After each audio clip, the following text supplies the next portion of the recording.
Oke, baik. Jadi kita sudah memulai rekaman dan itu tanda bahwa kita akan secara resmi memulai kelas kita. Dan di kelas terakhir kita ada membahas uh, ini ya, yaitu berbagai manuskrip. Itu fokus kita di minggu lalu, manuskrip-manuskrip yang dipakai oleh para kritik tekstual.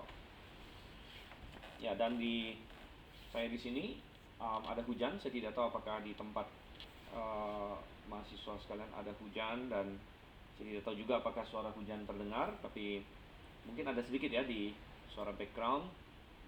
Tapi suara saya tetap jelas ya, moga-moga.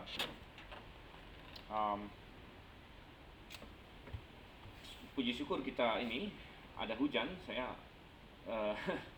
sebenarnya mengucap syukur untuk hujan karena sudah lama ya, kita kemaraunya cukup panjang tahun ini. Dan ya, apapun cuacanya kita mengucap syukur kepada Tuhan. Sebentar, tiba-tiba jendela saya kebuka.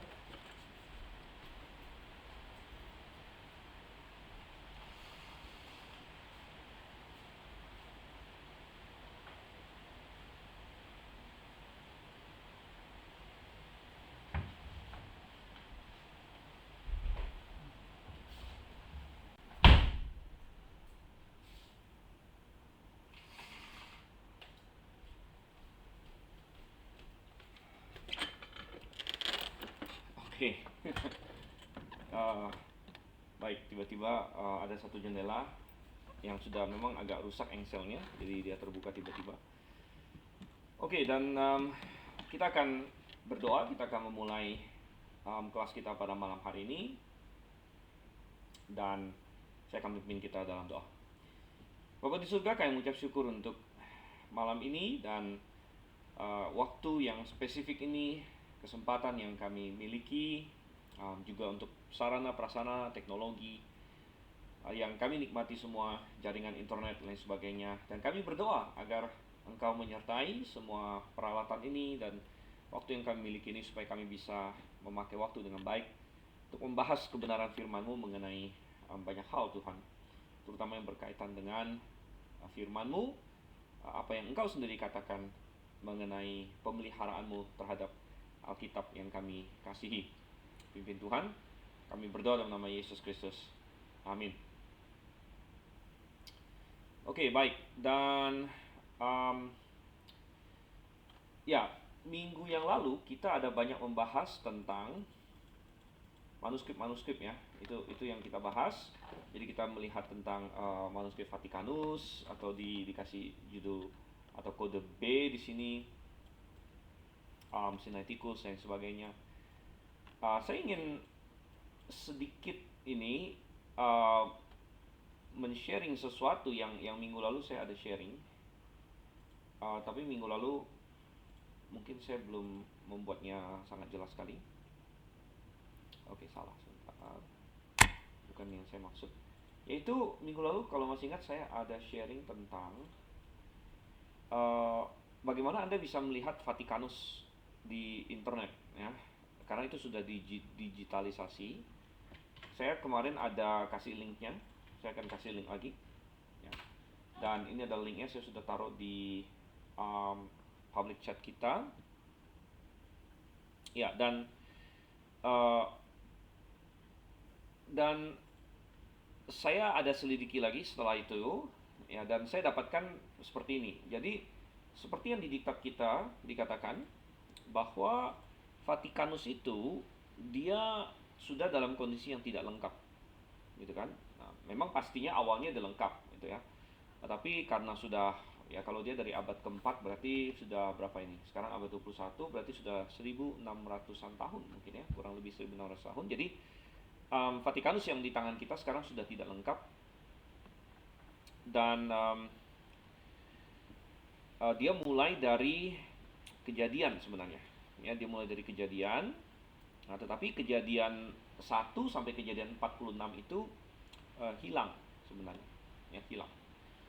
Sehingga kalau kita lihat di ini kita ya, jadi uh, nah kalau kita lihat di digital, bentuk digital dari Vatikan, dia tetap mulai dari Kejadian pasal 1 memang, ya. Tapi Kejadian pasal satunya dia jelas bukan uh, yang dari abad keempat itu. Makanya kalau kita lihat di sini,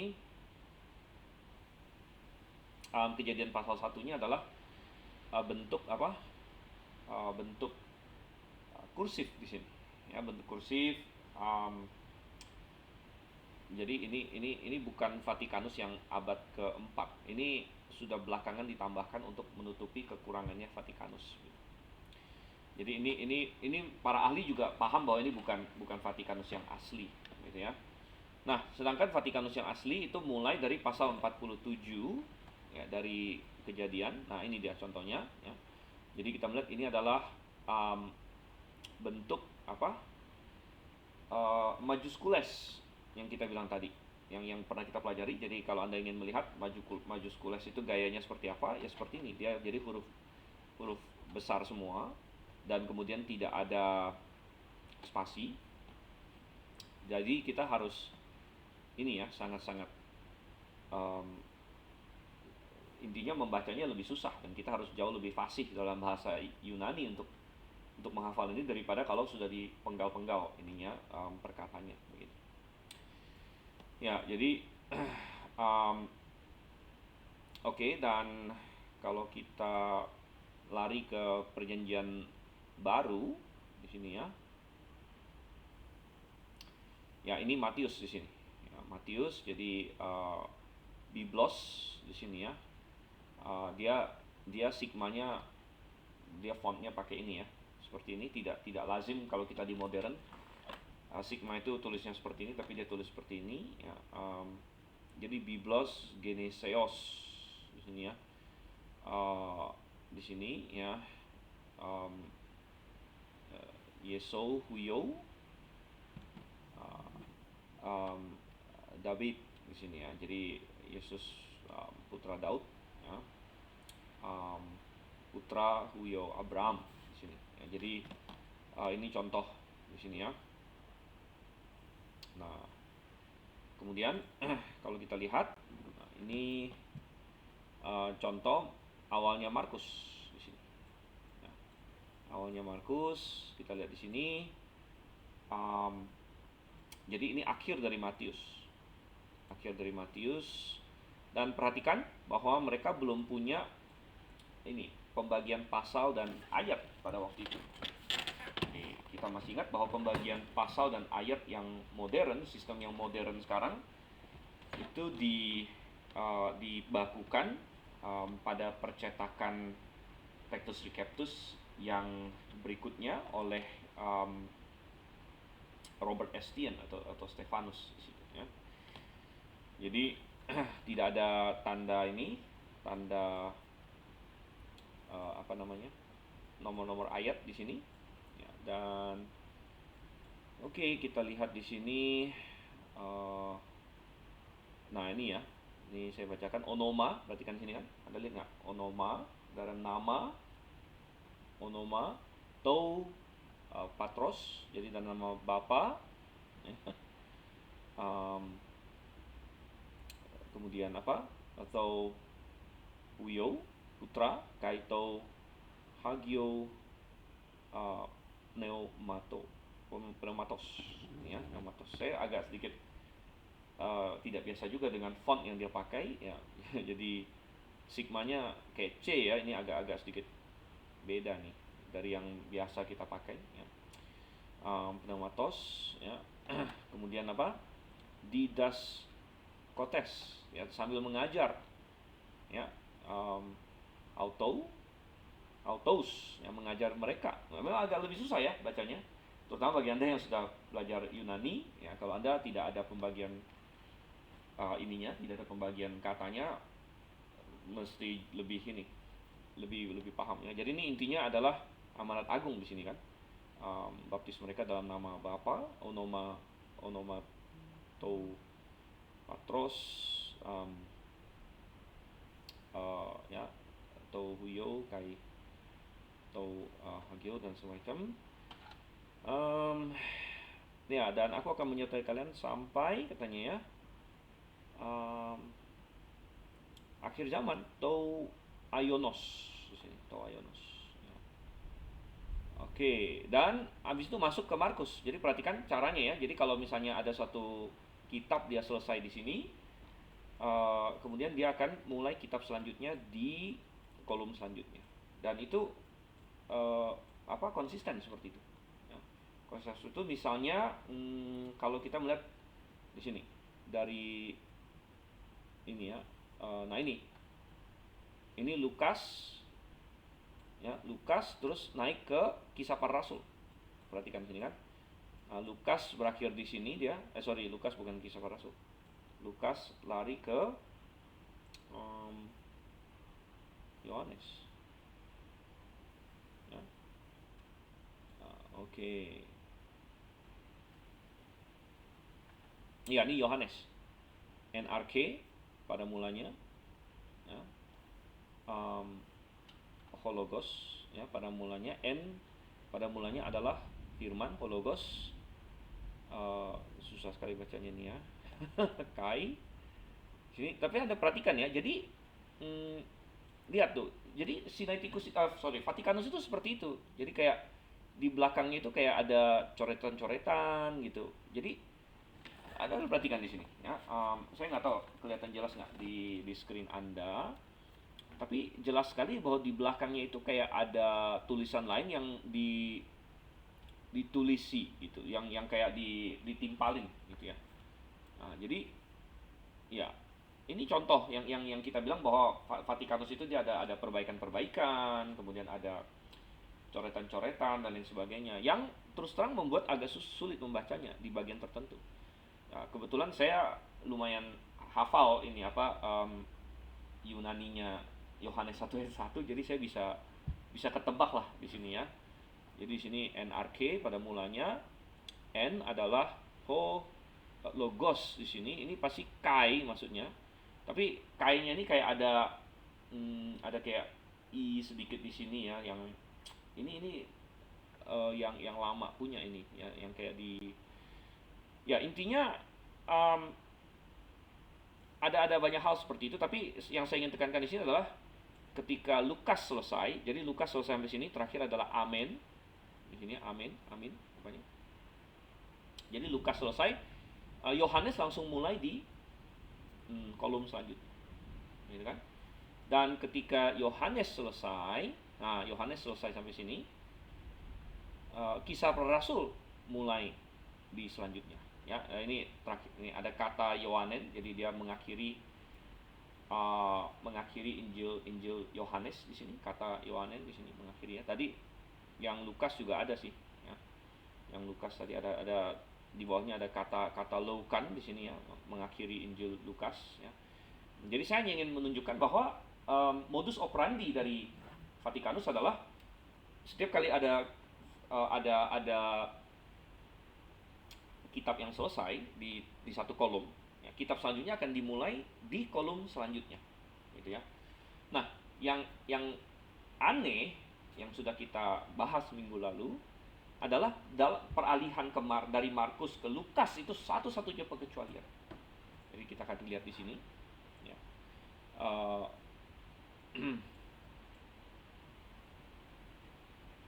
Nah, ini permulaan Lukas di sini. Ya. Lukas mulai di sini. Tapi coba kita lihat satu halaman sebelumnya. Nah, ini adalah akhir dari Markus. Ya, akhir dari Markus. Jadi truk. Nah, seperti biasa dia ada kata Markon di sini. Jadi ini akhir dari Injil Markus maksudnya. Tapi kenapa ada yang kosong di sini? Ya. Kenapa ada yang kosong? Dan ya, itu mengindikasikan bahwa yaitu yang kita bilang, penulis dari atau penyalin dari Vatikanus di sini sebenarnya tahu bahwa ada sesuatu lagi ya, dan mungkin dia memperdebatkan apakah dia mau menambahkan 12 ayat ya, yang terakhir itu atau tidak begitu. Sehingga mungkin awalnya dia kosongkan dulu gitu ya. dan ternyata memang akhirnya tidak dia tambahkan, tapi sudah ada space-nya, dan yang Injil Lukas langsung di sini. Oke, jadi itu sekedar kasih lihat. Jadi puji syukur ya, dengan adanya teknologi internet dan begitu banyaknya hal yang didigitalisasi, pembelajaran akan manuskrip-manuskrip bahkan lebih mudah lagi gitu. Kalau dulu mungkin kita semua tidak punya akses untuk melihat ini secara langsung, kita harus terbang ke Vatikan mungkin, atau ke Vatikan, ke perpustakaan Vatikan, atau dimanapun barang ini disimpan sekarang. Dan tentu tidak semua orang bisa punya akses ya, kita harus punya kredensial dan lain sebagainya untuk bisa melihat barang ini. Tetapi karena sudah difoto dan didigitalkan seperti ini, kita bisa melihatnya dengan sangat-sangat jelas sekali begitu. Jadi ini untuk menggarisbawahi yang kita omongkan minggu lalu. Oke, baik, dan saya harap cukup jelas, karena minggu lalu kita tidak membahas ini dengan jelas sekali. Oke, nah kita balik lagi ke diktat kita sekarang.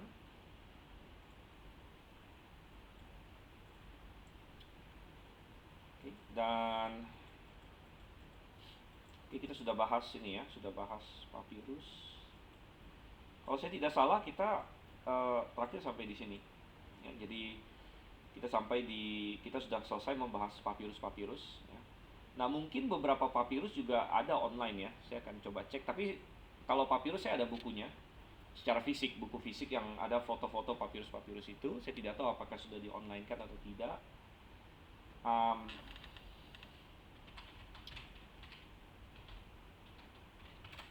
Kalau Sinaiticus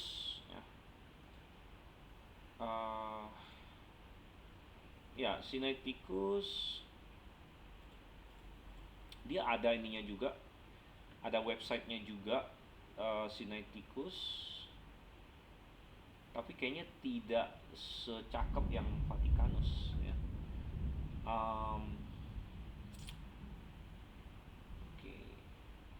Tapi ada websitenya, yaitu www.codexsinaiticus.org ya. Saya sendiri belum terlalu saya pelajari website ini ya. Tapi harapan kita adalah dengan semakin banyaknya manuskrip ini didigitalisasi, justru akan semakin memperkuat iman kita gitu.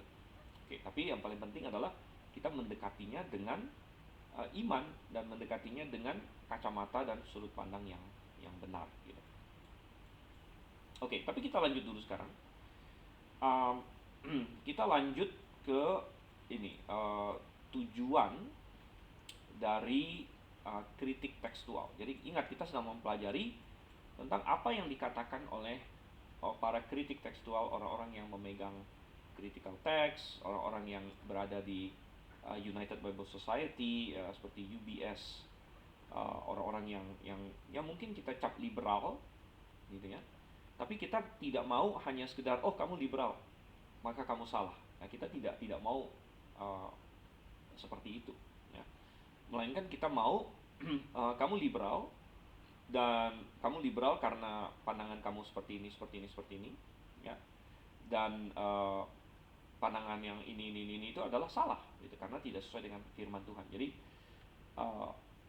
kita mau membahas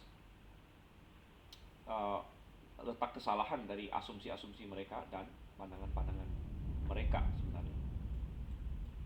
Oke, jadi apa tujuan melakukan kritik teks terhadap Alkitab menurut para tokoh textual criticism itu sendiri? Saya kutipkan beberapa orang, 2 di sini ya. Jadi kalau si Tischendorf, masih ingat Tischendorf adalah salah satu tokoh utama, dialah penemu dari Codex Sinaiticus ya. Dan dia bilang apa? Tujuan kritik tekstual modern adalah perjuangan untuk menemukan kembali bentuk asli perjanjian baru. Ya, ini dikutip oleh Metzger. Jadi ini adalah dari mulut mereka sendiri, perjuangan untuk menemukan kembali bentuk asli perjanjian baru ya. Dan dengan pernyataan ini berarti adalah asumsi dasar dari para kritik tekstual modern bahwa kita tidak memiliki perjanjian baru yang asli, ya, di tangan kita. Ya, jadi di zamannya Tischendorf, ingat di zaman Tischendorf mereka sudah punya TR.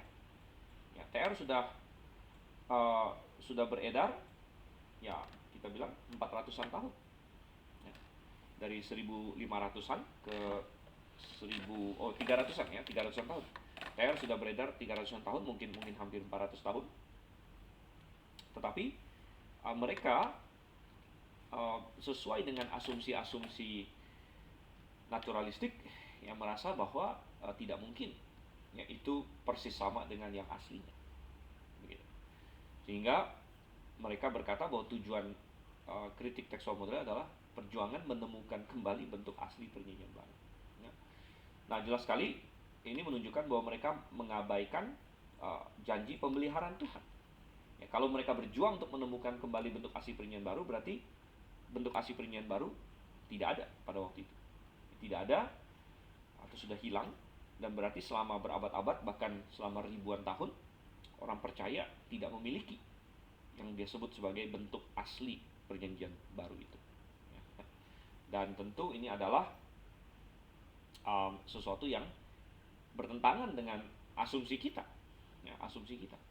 Dan kita bilang bahwa mereka punya asumsi seperti ini ya, karena banyakkan dari mereka adalah orang-orang liberal yang bahkan tidak percaya inspirasi.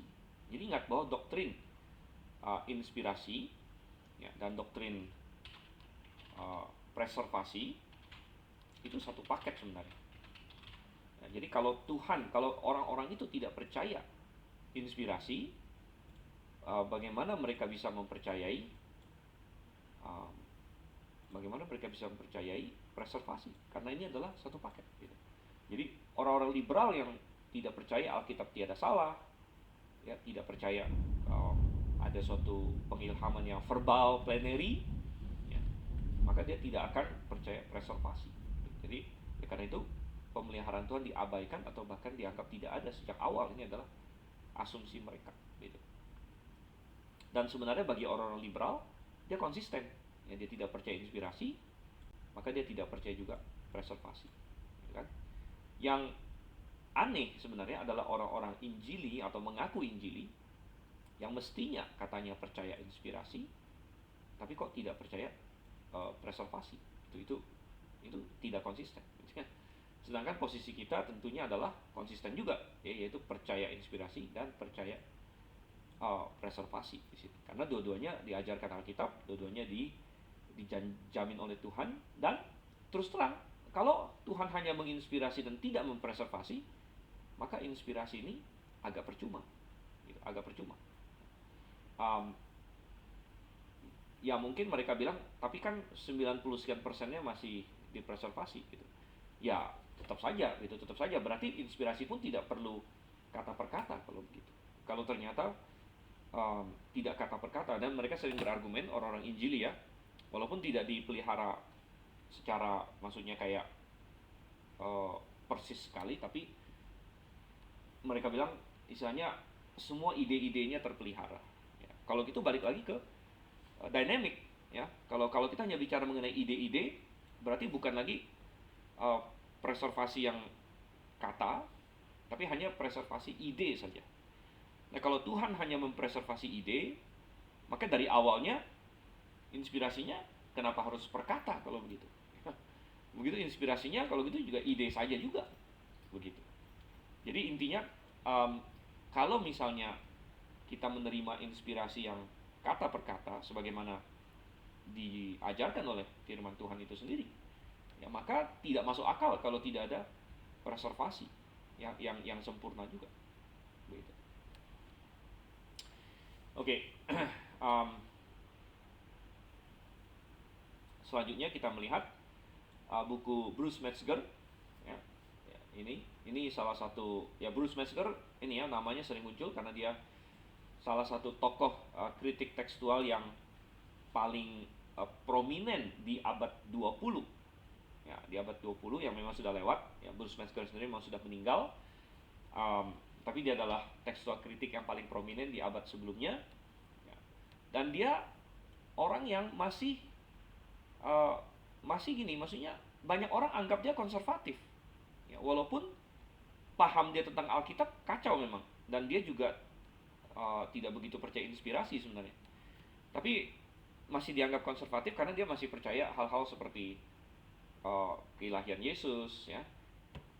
Dia masih percaya hal-hal seperti itu, dan dia masih percaya misalnya keselamatan karena iman dan lain sebagainya. Tapi paham dia tentang Alkitab kacau balau, tentang inspirasi dan lain sebagainya. Jadi dia kelihatan kayak seolah-olah konservatif. Padahal sebenarnya kalau mengenai Alkitab sih dia sudah lumayan liberal juga sebenarnya, gitu ya. Tapi dia banyak mempengaruhi orang-orang untuk menganggap bahwa oh lihat tuh orang konservatif saja ini kok percaya kok dengan ilmu kritik tekstual, gitu. Jadi dalam bukunya ini dia merangkumkan prinsip sang kritik tekstual modern bahwa perjanjian baru telah korup dan perlu direstorasi. Ini yang perlu direstorasi. Jadi dan itu adalah tujuan mereka, dan banyak tokoh-tokoh kritik tekstual yang mengakui bahwa ya kita tidak akan pernah sampai gitu. Tidak akan pernah sampai. Ini adalah tujuannya, tapi kita tidak akan pernah sampai. Oke. Jadi dari tujuan mereka ini saja kita sudah melihat filosofi dasar mereka berbeda, asumsi dasar mereka berbeda ya, dengan kita. Dan salah. Karena kenapa salah? Ya karena bertentangan dengan doktrin pemeliharaan firman Tuhan di sini. Sekarang kita melihat berbagai teori yang mereka pakai, ya, sehingga kenapa mereka akhirnya lebih memilih ya, atau mendukung critical text daripada Textus Receptus. Dan mereka juga punya alasan-alasan yang kalau kita tidak paham ya, cara menjawabnya dan lain sebagainya, bisa sekilas tampak meyakinkan. Ya, tampak meyakinkan. Ya, jadi memang salah satu tujuan kita mempelajari ini adalah mempersiapkan diri kita untuk menghadapi ya posisi-posisi ini, supaya kita bisa tahu ya kesalahannya di mana dan lain sebagainya. Oke, apa saja teori mereka? Satu, bahwa dalam hal kritik tekstual, Alkitab harus dianggap seperti dokumen kuno lainnya. Jadi ini kan sudah semacam asumsi dasar ya, tidak boleh ada pertimbangan khusus mengenai pengilhaman dan pemeliharaan Tuhan. Dan kita bilang inilah asumsi dasar yang membuat kacau. Jadi kalau mereka sudah punya asumsi begini bahwa Alkitab adalah seperti dokumen kuno lainnya, dokumen mana yang setelah 1600 tahun atau kalau sampai sekarang 2000 tahun ya, dokumen mana yang disalin tangan terus ya, 1600 tahun sampai dengan atau 1500 tahun sampai dengan mesin cetak ditemukan lah minimal, ya kan? Berarti disalin tangan 1500-an tahun atau bahkan lebih lama lagi kalau kita bicara soal perjanjian lama. Ya, kalau kita hitung dari Musa menulis kitab Taurat berarti sudah kira-kira 3000 tahun ya kalau perjanjian lama. 3000 tahun sampai dengan 1500 tahun disalin ulang dengan tangan. Nah, dokumen kuno mana yang bisa tetap seperti aslinya? Begitu. Dan mereka akan berkata tidak ada dokumen yang seperti itu. Ya, tidak ada dokumen seperti itu. Dan ya oleh karena itu kita juga harus berasumsi bahwa Alkitab juga pasti sudah ada kesalahan dibandingkan yang aslinya. Oleh karena itu ya, itu tadi tujuan tadi yang kita lihat persis di atasnya, poin E. Tujuan mereka adalah mau mencari yang aslinya lagi atau mendekatkan kembali ke aslinya, karena mereka berasumsi bahwa yang ramai beredar sebelum munculnya ilmu ya, kritik tekstual ini. Jadi kan itu di masa manusia belum kritis katanya. Ketika si Erasmus mencetak Alkitab, ketika si Elsevier dan si Robert Estienne atau nama lain dia Stefanus di situ mencetak Alkitab, itu kan masa sebelum manusia kritis. Ya, jadi mereka ya sedikit memandang rendah gitu kan orang-orang di masa itu yang tidak kritis gitu, menerima saja manuskrip-manuskrip, menerima saja oh ini ada manuskrip, oh ini firman Tuhan dan Tuhan memeliharanya, jadi mari kita bikin dalam bentuk cetakan manuskrip-manuskrip kursif yang pada waktu itu, jadi mereka cetak ya. Akhirnya muncullah Textus Receptus, dan mereka bilang oh itu mereka belum kritis waktu itu. Dan setelah kita manusia jadi pintar dengan rasionalisme dan metode-metode ilmiah, dan kemudian kita melihat dokumen-dokumen kuno lainnya ya, seperti tulisan Plato, mungkin tulisan Aristoteles, tulisan Homer, dan pokoknya karya-karya kuno lainnya yang ternyata manuskrip-manuskripnya berbeda satu dengan yang lainnya dan banyak salah, dan mereka menyimpulkan bahwa oh berarti manuskripnya Homer, manuskripnya Plato, dan manuskripnya semualah tokoh-tokoh yang lain itu, oh itu sudah berubah dari aslinya. Dan mungkin benar untuk manuskrip-manuskrip yang itu ya, yang Plato dan Homer dan Aristoteles itu, saya tidak ada masalah kalau mereka menyimpulkan oh itu sudah berubah dari aslinya. Itu karena itu memang tulisan manusia gitu. Dan Tuhan tidak pernah berjanji untuk memelihara tulisan Plato atau Aristoteles atau siapapun yang lain. Tetapi mereka mau kemudian menggunakan asumsi yang sama dan menggunakan teknik yang sama yang mereka pakai untuk menganalisis tulisan-tulisan kuno lainnya itu, lalu mereka pindahkan ke Alkitab. Oh kalau gitu manuskrip Alkitab juga kita tidak boleh percaya begitu saja, kita tidak boleh langsung menerimanya, kita harus melihat bahwa ini pasti ada salahnya sesudah sekian ribu tahun gitu. Dan akhirnya mereka mendapatkan momen mereka ketika muncul Vatikanus dan Sinaiticus yang berbeda dengan TR. Mereka langsung bilang, nah benar kan, nah, ternyata ada manuskrip yang jauh lebih kuno dari kursif-kursif ini. Karena TR kan dicetak ya pertama oleh si Erasmus, kemudian oleh keluarga Stefanus dan keluarga Elzevir, berdasarkan terutama manuskrip-manuskrip kursif gitu. Dan sekarang mereka bilang, nah kita ketemu nih yang lebih tua yang ternyata beda dengan TR gitu. Dan itulah bukti bahwa TR itu tidak mungkin benar gitu ya. Jadi dari asumsi mereka kemudian ditemukannya Vatikanus dan Sinaiticus seolah-olah gayung bersambut ya, gayung bersambut. Dan akhirnya ya mereka meluncurkan CT dan berkata bahwa CT lebih benar daripada TR, sekalipun CT pun menurut mereka belum sampai ke aslinya gitu. Oleh karena itu CT mereka juga akan terus diperbaharui lagi, akan terus diedisikan lagi, udah sampai 28 edisi sekarang. Dan itu pun mereka tidak akan mengklaim sekarang bahwa CT itu 100% persis sama dengan yang asli, katakanlah ditulis oleh para rasul dan lain sebagainya. Ya. Nah, jadi itu adalah teori mereka. Ya, teori mereka, jadi kita harus paham itu dan kita harus melihat di mana salahnya. Tidak boleh ada pertimbangan khusus mengenai pengilhaman dan pemeliharaan Tuhan. Dan kalau kita sudah meniadakan ini, maka kita akan sampai kepada kesimpulan yang salah gitu. Dan saya sudah beberapa kali menarik paralel antara bagaimana kita melihat masalah tekstual ini dengan masalah penciptaan. Karena kebetulan saya juga orang yang sangat suka dengan sains. Saya sangat saya tidak bisa dibilang ilmuwan karena saya sudah tidak mendalami itu lagi, tapi sewaktu saya sekolah saya sangat suka sains, dan sampai sekarang saya masih banyak baca-baca tentang sains dan sebagainya. Dan di GITS saya juga mengajar ilmu pengetahuan dan Alkitab dan sebagainya. Jadi ada banyak paralel antara perdebatan masalah penciptaan dengan evolusi, ya, penciptaan evolusi dengan masalah ini, kritik seksual ini. Ya, karena kenapa para saintis ya mati-matian tidak mau menerima penciptaan? Ya karena mereka berkata, coba kita lihat bukti-buktinya, ya, tapi mereka sudah a priori bilang bahwa kita tidak mau mempertimbangkan adanya mukjizat. Kita tidak mau mempertimbangkan adanya suatu intervensi ilahi, begitu.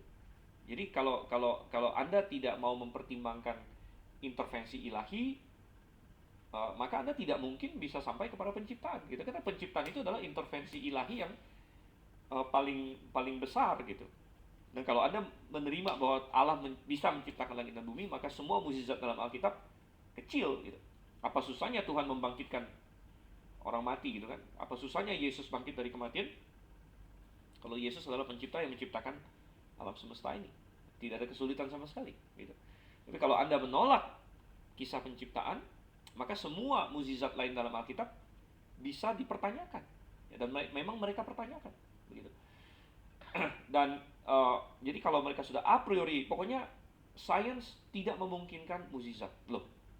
Sebenarnya itu justru kita bilang bukan pencarian kebenaran yang terbuka, begitu. Karena mestinya pencarian kebenaran itu kita terbuka kemanapun bukti menuntun. Ya kalau buktinya memang ada terjadi suatu mukjizat, ya kenapa kita tidak menerima itu, gitu kan? Jadi kembali ke bukti, gitu. Dan oleh karena itu dari satu barang bukti yang sama,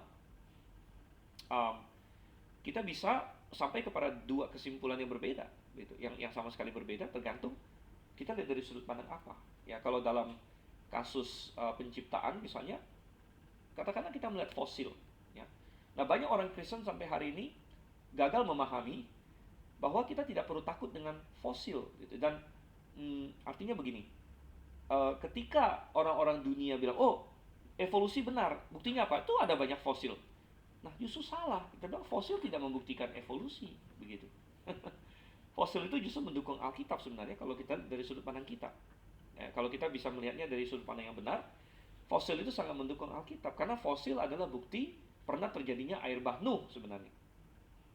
Karena kita bilang bahwa mayoritas fosil-fosil yang ada di dunia ini terbentuk pada saat air bah Nuh, ya.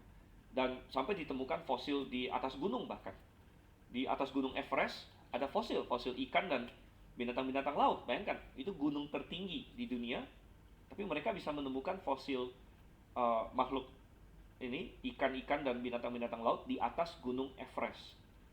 Nah, kita bilang kalau itu bukan bukti dari pernah terjadi suatu air bah seluruh dunia, ya bagaimana? Ya. Jadi tergantung dari sudut pandang kita. Tapi kalau misalnya mereka sudah a priori berkata, enggak, kita tidak akan mempertimbangkan mukjizat, kita tidak akan mempertimbangkan adanya intervensi ilahi dan lain sebagainya, maka mereka mau tidak mau harus, ya karena mereka sudah a priori, ya a priori maksudnya dari awalnya, gitu ya, dari awalnya sebelum melihat bukti-buktinya bahkan sudah meng-cut ini duluan, maka mereka tidak akan sampai kepada kesimpulan yang sama dengan kita, sekalipun barang buktinya sama, gitu. Ya, jadi ini kembali ilustrasinya kayak di pengadilan, barang bukti yang sama dipakai oleh misalnya jaksa penuntut untuk mengargumentasikan sesuatu, tapi pembela bisa memakai barang bukti yang persis sama, tapi kita lihat, oh tidak, ini justru membuktikan sebaliknya, kita bilang, ya. Nah demikian juga kayak manuskrip kursif, gitu kan, manuskrip kursif itu. Jadi orang-orang kritik seksual melihat bahwa ini pasti salah dan sebagainya. Nah, kita bilang justru banyaknya manuskrip kursif dan wow, kalau dibanding dengan semua karya kuno lainnya, seperti karya yang tadi saya bilang ya, karya-karya Plato, Homer, Aristoteles, yang manuskripnya itu hanya ada beberapa saja pada kita hari ini. Perjanjian baru itu luar biasa jauhnya, seperti langit dan bumi, bahwa kita punya ribuan manuskrip, bahkan bahwa kita punya ribuan manuskrip perjanjian baru, ya, itu adalah suatu bukti bahwa ini spesial, ini dipelihara oleh Tuhan. Sedangkan tulisan-tulisan kuno lainnya hanya beberapa manuskripnya biasanya yang bisa bertahan sampai sekarang, hanya beberapa saja, ya. Dan itu pun dalam kondisi yang sangat jelek biasanya, dan jelas-jelas terkorupsi dan lain sebagainya. Sangat berbeda dengan perjanjian baru kita. Oke. Jadi itu poin nomor 1 di sini, ya, yang sangat perlu kita pahami di sini. Oke, sekarang kita lihat poin nomor 2. bahwa orang-orang Kristen mula-mula tidak berhati-hati dengan teks Perjanjian Baru. Ya, jadi kembali ini adalah suatu teori mereka, karena mereka ingin berkata bahwa, ingat bahwa teorinya liberal atau teori orang yang tidak percaya Tuhan, katakanlah ya, teori orang yang tidak percaya Tuhan, teori mereka adalah bahwa Alkitab kita ini kan bukan diinspirasikan Tuhan, ya, bukan diinspirasikan Tuhan, dan baru pelan-pelan mendapatkan status sebagai kitab suci, gitu. Dan mereka percaya misalnya dari zaman, ya, ini abad pertama, ya, katakanlah ya, ini abad kedua, ya, kemudian ini abad ketiga dan abad keempat dan seterusnya. Dan menurut orang-orang yang tidak percaya Tuhan, Perjanjian Baru itu kan ditulisnya entah di abad, ya tergantung sih, ya. Dulu mereka mau push jauh, ya, ada yang bilang abad kedua, abad ketiga. Tapi sebenarnya bukti-bukti arkeologi sudah membuktikan bahwa PB itu ditulis di abad pertama. Ya, PB ditulis di abad pertama. Ya, katakanlah ini manuskrip, ya, saya gambar manuskrip dulu. Agak susah gambarnya. Oke, jelek ya ini. Oke. Jadi ditulis di abad pertama. Nah, kalau kita kan sudah bahas di awal sekali bahwa kita percaya bahwa orang-orang yang beriman sudah tahu ini firman Tuhan. Bahkan ketika mereka menerimanya pun surat-surat Paulus diterima sebagai firman Tuhan. Nah, tetapi ingat bahwa menurut teori liberal atau orang yang tidak percaya Alkitab,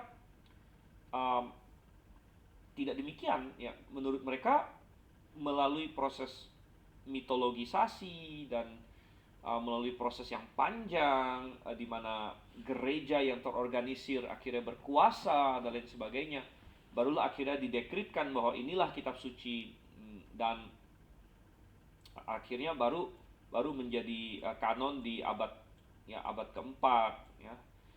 Baru menjadi kanon di abad keempat, dan jadi melalui proses yang panjang. Dan karena melalui proses yang panjang ini, mereka berargumen bahwa pastinya di abad 2, 3, dan 4 ini orang Kristen tidak terlalu hati-hati dengan teks, karena menurut teori mereka belum dianggap firman Tuhan pada zaman itu, gitu. Karena baru menjadi firman Tuhan di abad keempat ini, gitu. Sehingga orang-orang Kristen yang awal-awal ini tidak terlalu hati-hati dengan teks, makanya akan ada banyak kesalahan dan lain sebagainya dalam transmisi teks, karena belum dianggap firman Tuhan. Nah, kita membantah ini, ya, kita bilang memang ada yang tidak hati-hati dengan teks, yaitu para penyesat. Jadi kita harus bedakan dua, ya. Kita bilang ada penyesat yang memang menyerang teks dengan sengaja bahkan. Nah, ini sudah diwanti-wanti oleh Tuhan. Jadi, dan ada kutipan-kutipan yang sudah kita bahas juga, ya, bukti-bukti bahwa memang ada orang-orang yang sengaja merusak teks dan sebagainya. Mereka memang tidak hati-hati dengan teks, ya. Tetapi kita percaya bahwa orang yang beriman, ya, sudah pasti mereka berhati-hati dengan teks, karena mereka menerima teks itu sebagai firman Tuhan bahkan dari abad pertama, kita katakan, ya, bahkan dari abad pertama. Jadi kembali kalau kita melihat di sini, balik lagi di sini, ya. Ya, bahwa orang-orang Kristen mula-mula tidak berhati-hati dengan teks Perjanjian Baru. Ini juga suatu kesalahan sebenarnya. Oke, nah kemudian poin nomor 3 adalah di sini. Mereka punya teori lagi, mereka mengembangkan teori bahwa kritikus, ya, tidak boleh menghitung jumlah manuskrip yang mendukung suatu teks, tetapi harus melihat berapa keluarga yang mendukungnya. Ya, berapa keluarga yang mendukungnya. Jadi mereka tidak boleh menghitung jumlah manuskripnya, tapi melihat berapa keluarga yang mendukungnya. Jadi ini dikembangkan oleh Hort, ya. Jadi ingat bahwa yang pertama menerbitkan critical text kan dua orang, namanya Westcott dan Hort, ya. Dan Hort yang terutama banyak mengembangkan teori ini. Jadi teorinya dibilang teori tentang genealogy and text families. Jadi kayak genealogy ini kan apa ya? Pohon keturunan, ya, pohon keturunan, genealogi. dan keluarga teks gitu ya, keluarga teks. Jadi menurut Hort ada 4 keluarga teks ya, keluarga Syrian yang disebut juga tradisional Bizantin. Nah, ini yang mendukung TR ya. Kemudian ada keluarga Western yang diwakili oleh Codex D. Kemudian ada keluarga Alexandrian ya. Kemudian ada keluarga netral ya, dan ini diwakili oleh Vatikanus dan Sinaiticus. Dari penamaannya saja Anda sudah melihat bahwa dia tidak netral sebenarnya. Si Hort ini tidak netral karena dia menaruh Vatikanus dan Sinaiticus, dia kasih nama keluarga netral. Jadi sudah terlihat bahwa dia mau mengatakan ini yang terbaik gitu, ini keluarga yang terbaik ya. Nah, sebenarnya teori ini dia kembangkan untuk mencoba menghilangkan kesaksian 90% atau ribuan manuskrip yang mendukung TR menjadi satu keluarga. Ya, sehingga Tactus Recaptus yang tadinya didukung mayoritas manuskrip kini hanya didukung minoritas keluarga. Jadi pintar sekali ya dia. Jadi kalau saya ini kan, jadi begini, ya jadi kalau mau menghitung jumlah manuskrip, CT itu pasti kalah karena TR itu ya di dalam TR ya, kalau kita bandingkan TR dengan CT ini ya, TR itu didukung oleh begitu banyak manuskrip. Ini kalau manuskrip saya gambarkan kayak ini ya, kayak lidi hitungan gitu ya. Ya dia dihitung ya, ini banyak sekali, saya nggak bisa ini ya, ribuan kan ya, dia dihitung oleh ribuan manuskrip kursif, pokoknya banyak sekali.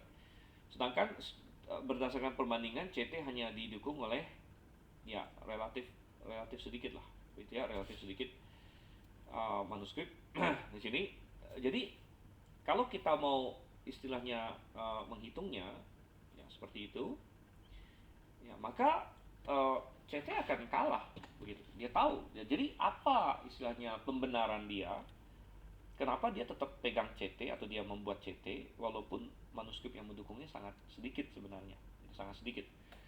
Dan makanya dia kembangkan teori ini. Dia bilang begini, misalnya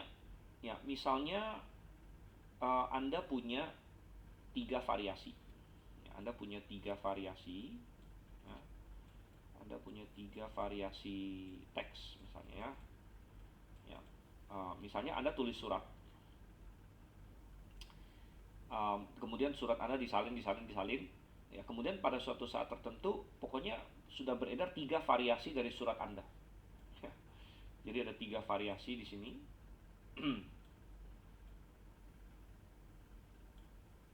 Ya, variasi A, variasi B, dan variasi C. Ya, katakanlah di waktu T gitu kan. Di waktu T ada 3 variasi sini. Lalu kemudian dengan berjalannya waktu,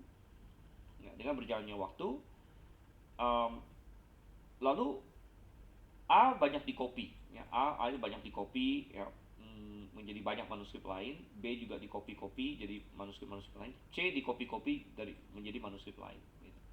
Nah, menurut teorinya si Hort di sini, kita tidak bisa menghitung. Jadi misalnya ini ya, A dikopi menjadi A aksen, ya, ada manuskrip lain ini A aksen 2, pokoknya semua ini turunan A lah gitu ya. Dan ini B juga ya di copy lagi menjadi B aksen dan lain sebagainya ya. C dihitung menjadi di copy menjadi C aksen dan seterusnya. Pokoknya ada banyak kopinya. Ini sudah di T aksen. Jadi ini sudah sekian waktu sudah berlalu nih gitu ya.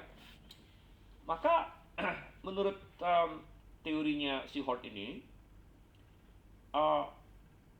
kita tidak bisa menghitung misalnya yang kopiannya A ini ada 30 misalnya.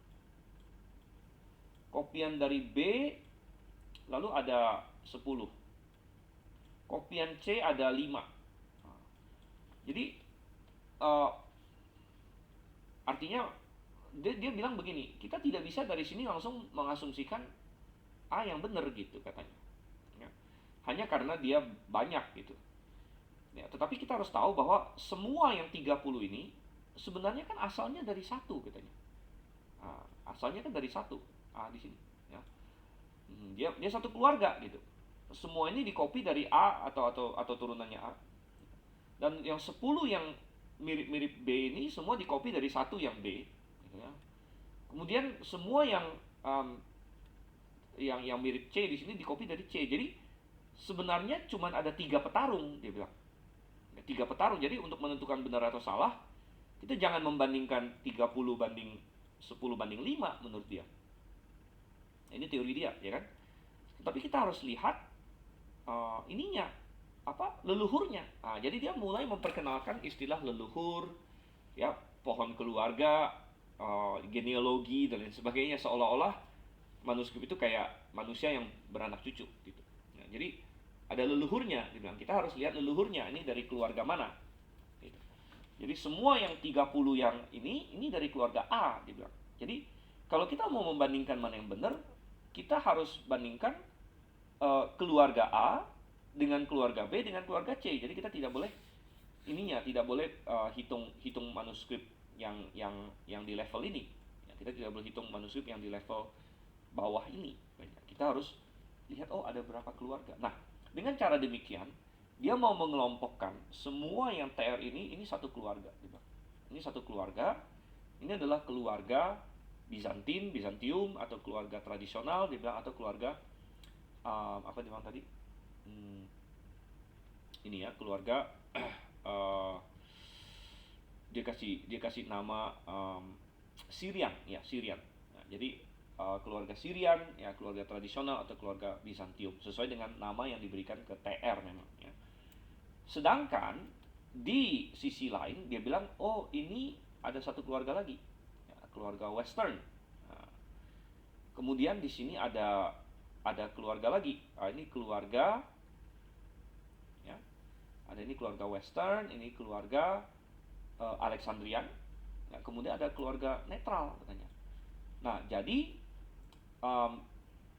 kalau sudah dibuat begini, walaupun jumlah manuskripnya dikit, tapi ini keluarganya mayoritas. Jadi dengan taktik seperti ini atau dengan teori seperti ini yang sebenarnya TR itu menang katakanlah 90 sampai 95%. Ya, 90 sampai 95% menang dibandingkan dengan manuskrip yang mendukung CT itu cuma 5 sampai 10%. Tapi dengan teori seperti ini dia balikin malah sebenarnya CT didukung oleh 3 keluarga dibanding satu keluarga katanya. Ya, jadi artinya wow, kita bilang jadi kalah, jadi TR malah jadi kalah gitu kan. Nah, jadi kayak istilahnya kalau kita balik ke sini, walaupun yang A yang banyak disalin di sini sehingga ada 30 manuskrip, tapi sebenarnya B dan C di sini yang lebih mirip satu dengan yang lain melawan A begitu menurut dia. Ya, jadi dengan mengeluarkan teori seperti ini, sekali lagi dia menghindari argumen para pendukung TR bahwa manuskrip kami ribuan yang mendukung TR ya, dan dia dibalikin sama dia gitu, bahwa keluarga saya lebih banyak gitu, keluarga saya lebih banyak gitu, saya punya 3 keluarga kamu punya cuma 1 keluarga gitu ya. Jadi pintar sekali dalam tanda kutip pintar. Ya, dan oke, ada pertanyaan bagaimana untuk berargumentasi dengan mereka kalau mereka sendiri jadi yang mengakali seperti itu. Ya, makanya kita bahas di sini. Kita bahas di sini ya. Nah, jadi kita bilang teori ini salah. Ya, teori ini salah. Ya, dan coba kita bahas di sini ya. Jadi kita bilang pertama, konsep keluarga ini perlu kita cermati dulu ya kan. Konsep keluarga ini perlu kita cermati dulu ya. Dan maksudnya gini loh, kita bilang bener nggak sih pembagian keluarga kamu gitu kan. Pertama kita cermati itu dulu dong, bener nggak sih pembagian keluarga kamu gitu. Nah lalu kita bilang kita cermati, tidak ada yang namanya teks netral ya. Nomor 1 itu juga sudah harus dicamkan dulu, dari dia kasih nama keluarga netral aja itu sudah sangat tidak netral sebenarnya gitu kan. Masa yang kamu jagokan kamu bilang netral gitu ya. Misalnya kayak saya berdebat dengan seseorang, lalu dalam berdebat saya bilang oke, kita bikin nama tim ya, tim kamu namanya tim jahat, punya saya namanya tim baik gitu. Jadi dari penamaannya aja udah nggak bener gitu kan, udah menunjukkan bias lah begitu. Dan akhirnya para ahli kritik atau liberal sekalipun ya setelah Hort ya, menghilangkan kategori ini. Jadi karena akhirnya B dan Aleph, karena menurut Hort si teks netral ini, menurut Hort itu kan netral itu adalah si Vatikanus dan Sinaiticus ya. Tetapi setelah diselidiki lagi setelah Hort, karena Hort kan tahun 1800-an, dia di abad 19, sedangkan kita sudah 2023 sekarang, jadi kita sudah ini ya, sudah berapa? Seratusan tahun setelah Hort, dan sudah penelitian terhadap manuskrip sudah jauh lebih banyak dilakukan setelah Hort, dan manuskrip baru juga sudah ditemukan dan lain sebagainya. Jadi kita tinggal pakai, maksudnya gini loh, kadang-kadang kita bisa melihat orang liberal sendiri akhirnya menyerang teori mereka sendiri, begitu kan? Mereka membuktikan kesalahannya sendirilah istilahnya gitu. Dan para ahli-ahli kritik yang liberal sekalipun belakangan akhirnya mengakui bahwa pembagian seperti ini nggak benar gitu. Ya, pembagian seperti ini nggak benar, dan B dan Aleph, Vatikanus Sinaiticus, akhirnya mereka masukkan ke Alexandrian juga. Ya, mereka masukkan ke Alexandrian. Jadi dari 4 keluarga yang dicanangkan Hort, ya, 1 gugur. Ya, nggak ada nih keluarga netral. Ini diakui oleh para liberal sekalipun. Ya. Akhirnya tinggal, jadi kan tadinya 3:1 nih, ya sekarang udah 2:1. 2:1 karena yang netral itu nggak ada, itu bikin-bikinan dia, gitu ya. Nah kemudian kita tarik lagi, ada nggak sih yang namanya keluarga Western, begitu? Ada nggak yang namanya keluarga Western? Nah, waktu si Hort membuat teori ini,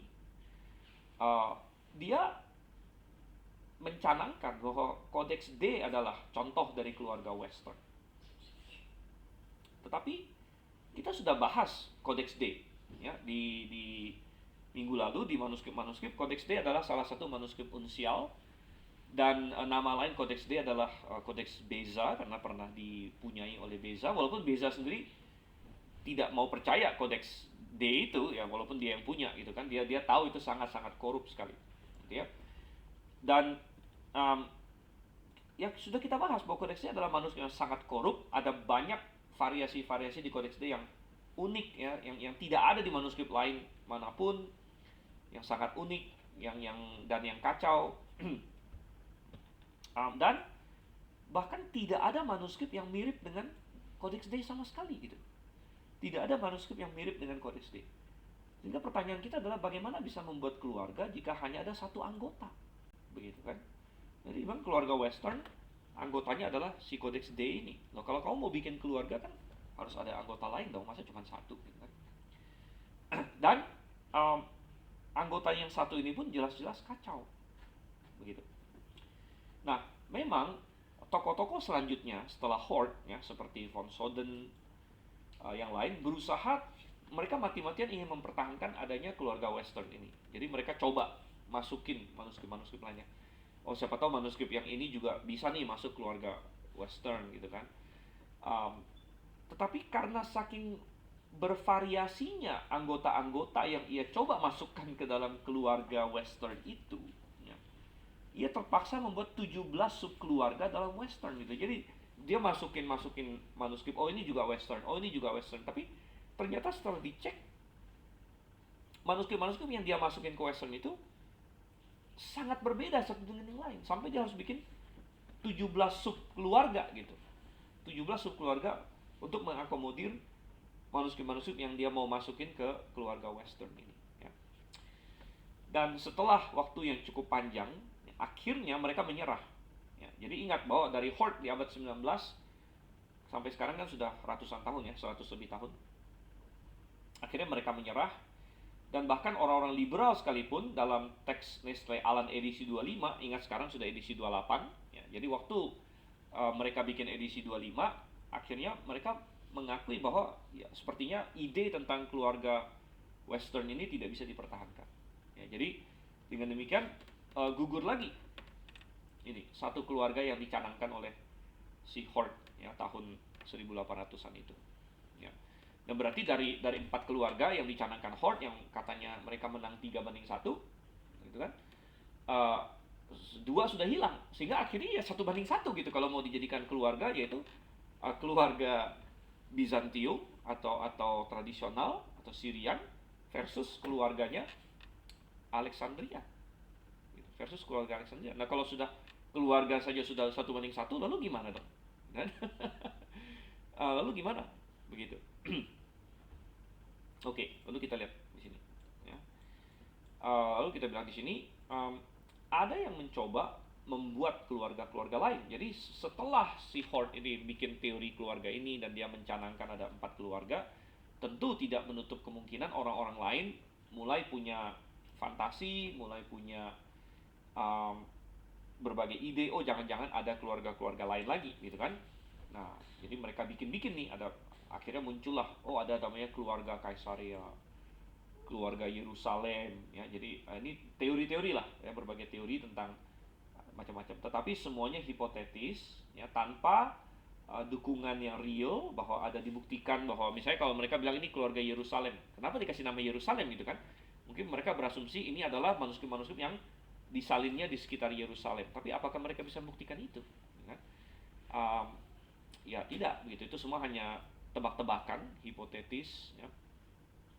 Seperti mereka sebut keluarga Kaisaria ya, mungkin mereka berasumsi inilah manuskrip-manuskrip yang disalinnya di sekitar Kaisaria ya, tapi apakah mereka sekali lagi bisa membuktikan itu? Dan akhirnya ide tentang keluarga-keluarga yang ekstra lagi yang lain ini gagal semua gitu ya. Sehingga akhirnya orang liberal sendiri ya, Kurt Aland ya, bukan fundamentalis, bukan pendukung kita, Kurt Aland sendiri mengatakan bahwa ujung-ujungnya ya memang hanya ada 2 jenis teks, yaitu apa? Alexandrian dan Antiochian ya. Antiochian ini tentu nama untuk yang Bizantium atau yang Syrian itu yang mendukung TR di sini ya. Dan nah jadi sekali lagi akhirnya ide tentang mereka mau menang lewat keluarga buyar sebenarnya di situ, buyar. Akhirnya kalau mau dibilang ya, makanya di awal sekali pembelajaran kita kan kita sudah bilang bahwa ini adalah semacam pertarungan 2 kubu ya, atau 2 jenis teks ya, jenis yang Bizantium, jenis yang Antiochian, dan jenis yang Alexandrian ya. Kita dari awal kita sudah bilang seperti itu, karena itulah yang akhirnya diakui juga oleh orang-orang liberal gitu. Nah, sesudah berkata demikian, kita bisa bilang bahkan karena akhirnya semua penentang-penentang itu kan dimasukkan ke keluarga Alexandrian di sini ya, penentang-penentangnya. Penentang-penentang TR semua masuk ke Alexandrian. Bahkan keluarga Alexandrian pun kacau balau kita bilang. Jadi mereka tidak seperti 90% manuskrip pendukung TR. Jadi yang manuskrip TR itu, yang ribuan itu secara umum sama. Ya, walaupun tentu ada variasi-variasi juga. Kita tidak menyangkal bahwa antara satu manuskrip pendukung TR dengan manuskrip pendukung TR lainnya ada variasi kadang-kadang, tapi itu variasi-variasi kecil ya. Rata-rata variasi-variasi kecil. Tetapi antara B dan Alef saja contohnya, ini 2 manuskrip bintang mereka. Istilahnya saksi kunci mereka lah kalau di pengadilan kan. 2 saksi kunci mereka ternyata kesaksiannya beda gitu. Jadi bagaimana Anda bisa menampilkan 2 saksi kunci yang oke lah, 2 saksi kunci ini sama-sama menyerang orang ini, tetapi 2 saksi kunci ini sendiri saling menyerang gitu, saling tidak setuju gitu. Jadi kita bilang gimana caranya? Ya B dan Alef sendiri berbeda satu sama lain di 3000 tempat dalam Injil saja. Ya, dalam Injil saja. Burgon berkata, dan Burgon ingat, Burgon adalah orang yang hidup ya pada abad 19, jadi dia yang menyaksikan langsung pertarungan waktu CT pertama dicetak dan sebagainya, dan segala perdebatan yang ada pada zaman itu ya. Dan Burgon berkata bahkan lebih mudah menemukan 2 ayat berturut-turut di mana kedua manuskrip ini berbeda ya. Jadi antara B dan Alef ini lebih gampang menemukan 2 ayat berturut-turut yang di mana mereka berbeda daripada 2 ayat berturut-turut di mana mereka sama persis katanya. Gitu ya. Antara B dan Alef, ya, persentasenya lebih banyak yang kalau 2 ayat berturut-turut itu pasti ada perbedaannya dibandingkan dengan yang sama persis. Gitu. Ya. Nah kemudian manuskrip-manuskrip papirus yang juga dimasukkan ke dalam keluarga Alexandria juga saling bertentangan satu dengan yang lain. Ya. Jadi keluarga Alexandria ini saling bertentangan satu sama lain sebanyak mereka bertentangan dengan teks tradisional. Gitu. Ya artinya begini, Vatikanus memang melawan TR dan Sinaiticus juga melawan TR. Jadi mereka sama-sama melawan TR, tetapi mereka sama-sama melawan TR itu bukan posisi mereka itu sama gitu, tapi posisi mereka sendiri terpisah. Jadi antara Vatikanus dan Sinaiticus sendiri juga sering tidak sepakat sebenarnya, gitu ya. Sehingga kita bisa bilang, dengan kata lain kita bisa berkata juga boleh jadi juga bisa dikatakan tidak ada keluarga Alexandria bahkan. Ya karena kalau keluarga itu kan mestinya ada kemiripan gitu. Tapi kalau misalnya antara dua manuskrip kuncinya saja bertentangannya begitu jauh, jangan-jangan kita tidak bisa bahkan masukkan mereka satu keluarga. Gitu. Jadi kalau dari sudut pandang kita yang benar adalah adanya kumpulan teks tradisional yang mayoritas dan sekumpulan teks kecil, teks-teks yang menyimpang, kita bilang. Jadi teks-teks yang menyimpang ini bahkan tidak bisa dijadikan satu keluarga, ya. Dan kalau mau dipaksakan jadi satu keluarga pun keluarga yang tidak harmonis gitu, keluarga yang disfungsional gitu, keluarga yang mereka sendiri saling berbedanya jauh gitu, dan oleh karena itu teori ini gugur, kita bilang. Teori ini gugur, ya. Dan ujung-ujungnya kembali terlihat kekuatan dari posisi kita bahwa kita didukung oleh ribuan teks, ya, yang tingkat kemiripannya tinggi, ya, dibandingkan dengan lawan kita yang hanya terdiri dari beberapa teks, sekelompok kecil teks yang diantara mereka sendiri perbedaannya besar, gitu ya. Nah dari situ kita bilang pokoknya teori ini gagal total. Lagi pula teori ini juga tidak memperhitungkan sekali lagi faktor pemeliharaan Tuhan, gitu. Kalau saya bisa ini ilustrasikan kembali di sini, ya, ini bagaikan kita berkata misalnya yang 3 variasi A di sini disalin katakanlah misalnya 2000 kali, ya. Ya, keluarga B disalin 10 kali, keluarga C disalin 5 kali. Kita ambil contoh begini aja. Keluarga A disalin 2000 kali. Dan tidak semudah itu, ya kalau kita bilang ya dalam bahasa gaul, ya, tidak semudah itu Ferguson, kita bilang gitu kan.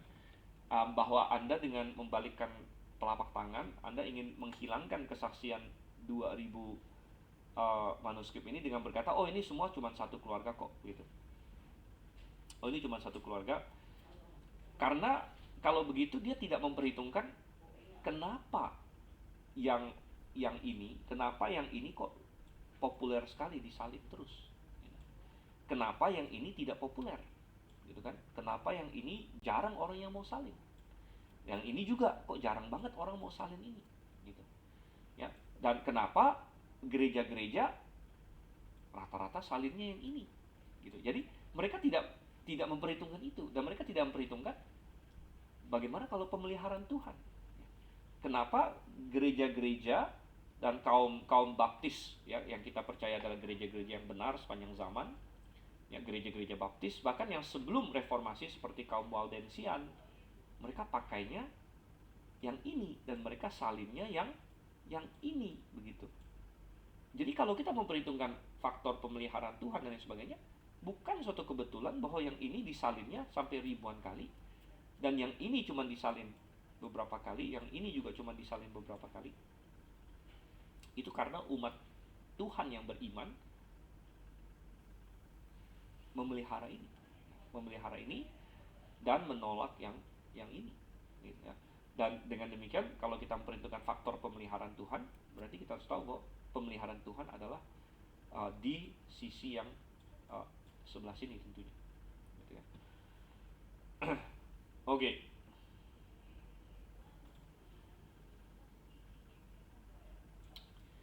Baik, kembali lagi di sini. Oke ya, kita lihat lagi di sini sekarang. Uh, Ya mungkin kita istirahat sebentar. Ya karena ini sudah 8.15, kita istirahat sebentar. Saya akan saya akan pause dulu.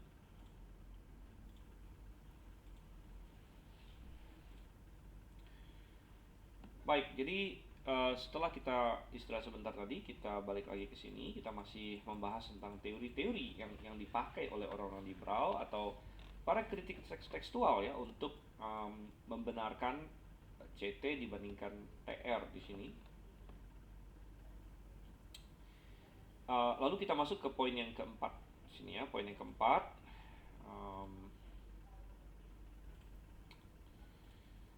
Oke, kita bilang di sini bahwa untuk menemukan teks asli Perjanjian Baru, ya, para ahli harus mengikuti pertama-tama Vatikanus dan kedua Sinaiticus. Jadi ini adalah teori mereka bahwa Vatikanus adalah yang paling the best, ya, kemudian Sinaiticus nomor 2. Ya, ini sudah pernah saya singgung juga bahwa Westcott dan Hort sangat-sangat meninggikan dan menganggap hebat Vatikanus. Ya. Dan kemudian kedua baru Sinaiticus. Jadi kalau Vatikanus Sinaiticus beda, mereka akan prefer atau memenangkan Vatikanus. Kalau Vatikanus dan Sinaiticus kebetulan sama, wah itu sudah mereka anggap kayak sudah pasti benar gitu kalau Vatikanus dan Sinaiticusnya sama begitu. Oke, jadi coba kita lihat ya dari tulisan mereka sendiri. Westcott dan Hort menulis, adalah kepercayaan kami satu bahwa apa yang mereka katakan di sini ya, pembacaan Alef B harus diterima sebagai pembacaan yang sejati ya, hingga ada bukti internal yang kuat yang menyatakan sebaliknya. Jadi mereka pokoknya intinya posisi mereka adalah B dan Alef dianggap benar dibandingkan manuskrip lain, kecuali kalau ada bukti yang kuat yang menyatakan salah gitu ya. Jadi kayak diasumsikan benar dulu istilahnya. Oke. Bahwa tidak ada pembacaan dalam Alef dan B, maksudnya pembacaan ini kayak maksudnya ya variasinya lah ya, tidak ada teks gitu, tidak ada pembacaan dalam Alef dan B yang dapat ditolak secara absolut dengan aman. Jadi sekalipun ada bukti-bukti lain di luar Alef dan B pun itu tidak bisa secara absolut menggulingkan Alef dan B menurut mereka. Ya. Walaupun kadang-kadang dapat dibenarkan untuk menaruh pembacaan mereka hanya sebagai alternatif, ya, terutama ketika tidak didukung oleh versi-versi dan bapak-bapak. Ya. Nah, prinsip ini diikuti oleh para penerjemah modern, termasuk seperti NIV dan lain sebagainya di sini. Jadi intinya para penerjemah modern pokoknya mengikuti Alef dan B terutama. Ya, B dan Alef malah ya, dibalik B duluan ya, B duluan, Vatikanus duluan, kemudian Sinaiticus. Jadi mereka mengutamakan kedua manuskrip ini dan menomorsatukan mereka begitu. Oke, nah ini sudah kita bahas sebelumnya dan kenapa mereka berkata demikian? Beberapa hal. Yang nomor satu, mereka menganggap ini adalah dua manuskrip ini adalah manuskrip yang paling tua, yang lumayan komplit ya, karena ada banyak manuskrip lain yang lebih tua tapi yang bentuk papirus ya, tapi papirus itu sangat-sangat ini terfragmentasi. Jadi papirus itu paling hanya beberapa lembar saja. Ada papirus yang bahkan cuma secarik, sepotong gitu ya. Papirus yang paling lengkap sekalipun masih hanya sekian persen dari PB gitu. Jadi Alef dan B memang kita akui adalah manuskrip Perjanjian Baru yang relatif lengkap ya, karena memang Alef B juga tidak full 100% lengkap. Tapi Alef B adalah manuskrip Perjanjian Baru yang relatif lengkap, hampir lengkap, mungkin 90% lengkap ya untuk Perjanjian Barunya, yang paling tua itu yang kita miliki. Itu memang benar. Tetapi itu dijadikan alasan oleh mereka untuk berkata, nah karena ini yang paling tua, yang relatif komplit gitu kan. Ini yang paling tua yang relatif komplit, makanya ini dianggap saksi yang the best ya, saksi yang the best. Jadi itu argumen utama mereka intinya. Ini yang paling tua, ini yang paling tua, maka ini yang terbaik. Ya. Nah, untuk itu kita bisa mengatakan beberapa hal. Nomor satu, kita bilang prinsip ini tidak masuk akal karena meninggikan minoritas saksi di atas mayoritas saksi.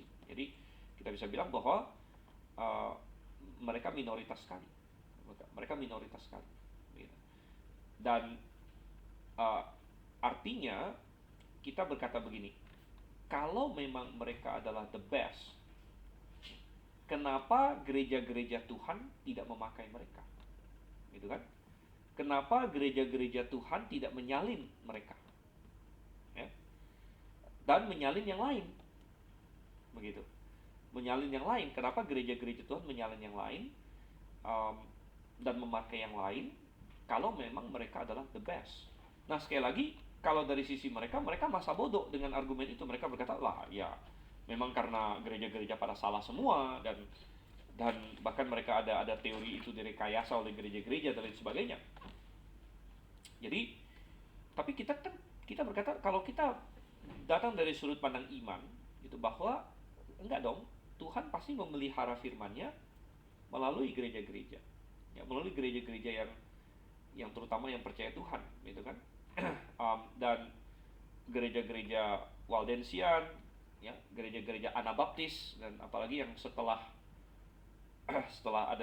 dicetak, ya, gereja-gereja Anabaptis dan gereja-gereja Baptis setelah itu di abad 16, 17, 18 sampai sekarang, semuanya memakai tipe TR gitu. Bahkan yang sebelum dicetak pun ya kaum Anabaptis, sebelum mereka lagi kaum Waldensian dan ya terutama Waldensian yang kita bisa tahu paling banyak, karena kalau yang udah agak jauh kayak yang kayak Donatis dan sebagainya, ya kita sudah sulit untuk tahu Alkitab yang mereka pakai karena sudah tidak ini ya, manuskripnya udah nggak ada lagi. Tapi yang agak sedikit lebih dekat, ya, Waldensian, itu kita masih ketemu banyak Alkitab mereka, walaupun bukan dalam bahasa Yunani, karena orang Waldensian itu dia ada Alkitabnya itu bahasa Romaut atau Occitan dan lain sebagainya, ya. Jadi bahasa lain memang, tapi tipenya tipe TR begitu. Ya, tipenya tipe TR. Dan kita bilang bahwa ya tidak masuk akal bahwa hanya karena kamu bilang oh itu paling tua, itu pasti the best begitu. Karena kita bilang sekali lagi, kesalahan itu sudah ada dari awalnya gitu. Ya. Maka kita bilang Westconnell Hort menutup mata terhadap sifat kedua manuskrip tersebut yang sangat korup, yang seperti yang sudah kita bahas. Bahkan para ahli ahli teks yang misalnya kayak kepala-kepala museum dan sebagainya yang meneliti teks ini pun menyatakan oh teks ini sudah pernah dikoreksi oleh orang, ya, sudah ada tanda-tanda ini koreksi, tanda-tanda macam-macam lagi yang lain. Jadi sifatnya sangat-sangat korup sebenarnya di sini, ya. Kemudian prinsip ini mengabaikan pemeliharaan Tuhan seperti yang saya sudah panjang lebar tadi katakan. Kenapa gereja-gereja yang percaya Tuhan tidak menyalin kedua manuskrip ini, gitu kan? Belum lagi bahwa kedua manuskrip ini juga saling bertentangan satu dengan yang lain. Prinsip ini mengabaikan lokasi asal manuskrip-manuskrip tersebut, ya, dan tempat tersimpannya manuskrip tersebut. Ya. Apakah benar Tuhan memelihara firman-Nya itu di dalam brankas di Vatikan untuk tidak ditemukan selama beribu-ribu tahun, tidak dipakai oleh orang percaya beribu-ribu tahun? Apakah itu cara Tuhan memelihara firman-Nya? Apakah Tuhan memelihara firman-Nya di dalam tong sampah di biara Saint Catherine di situ, gitu kan? Apakah itu cara Tuhan memelihara firman-Nya? Jadi kita sangat-sangat apa ya? Sangat-sangat berkata itu tidak sesuai dengan modus operandi Tuhan sebenarnya, yang sebenarnya memelihara firman-Nya itu melalui umatnya yang percaya gitu, dalam pemakaian umatnya yang percaya dan lain sebagainya gitu ya.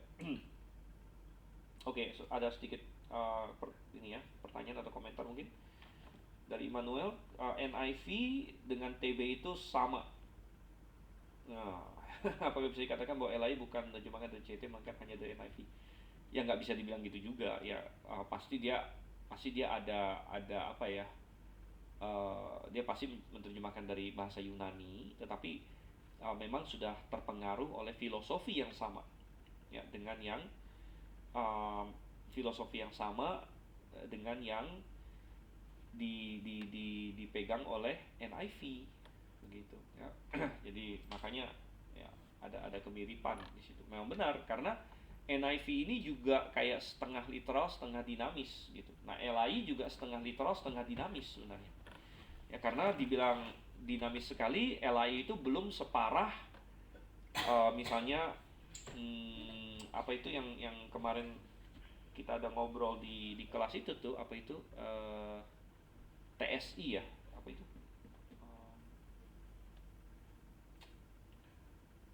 terjemahan yang itu TSI ya, apa namanya itu, terjemahan sederhana Indonesia atau apa gitu.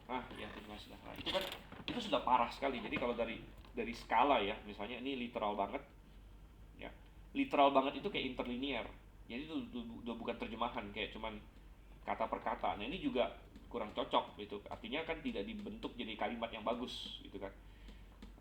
Tetapi yang masih sangat literal tapi sudah dijadikan kalimat yang bagus ya, contohnya KJV gitu kan. Lalu dia ada spektrum gitu, yang mulai menjauh dari literal gitu kan, sampai yang jauh sekali dari literal yang udah kayak dibikin-bikin sendiri gitu, kayak TSI.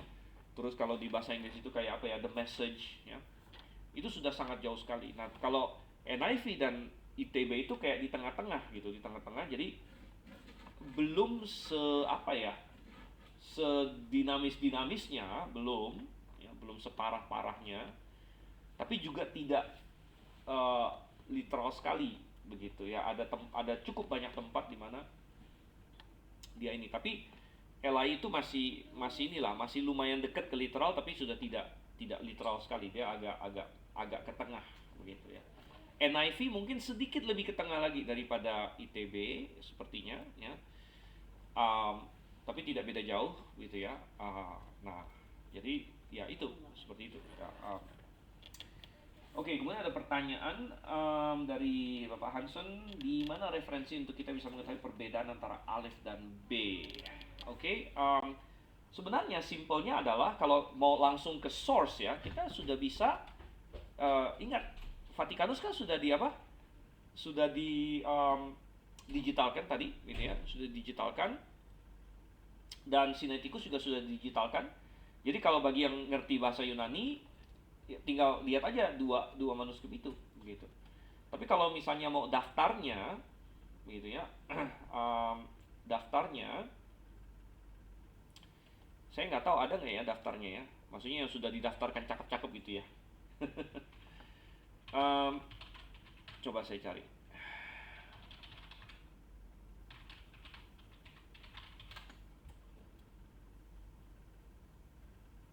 Oke, di Wikipedia ada ini. Oh, ini sudah pernah kita ini kok. Uh, di Wikipedia ada, cuman dia nggak kasih semua.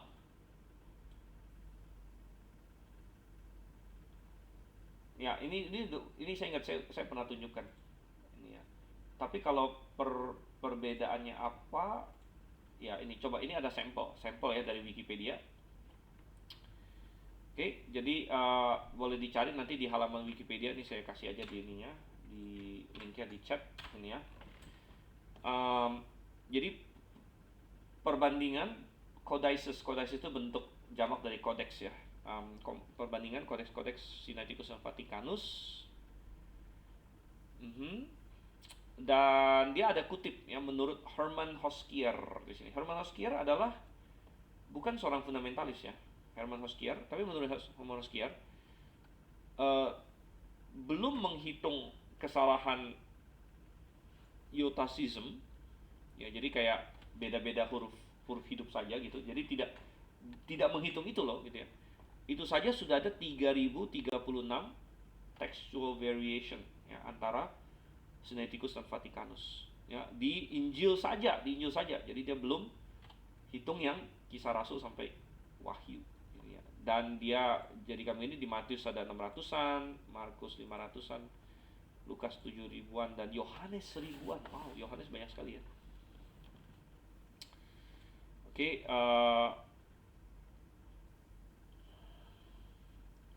nah ada beberapa perbedaan ini yang mungkin kecil, ya artinya tidak terlalu pengaruh kepada arti, ya.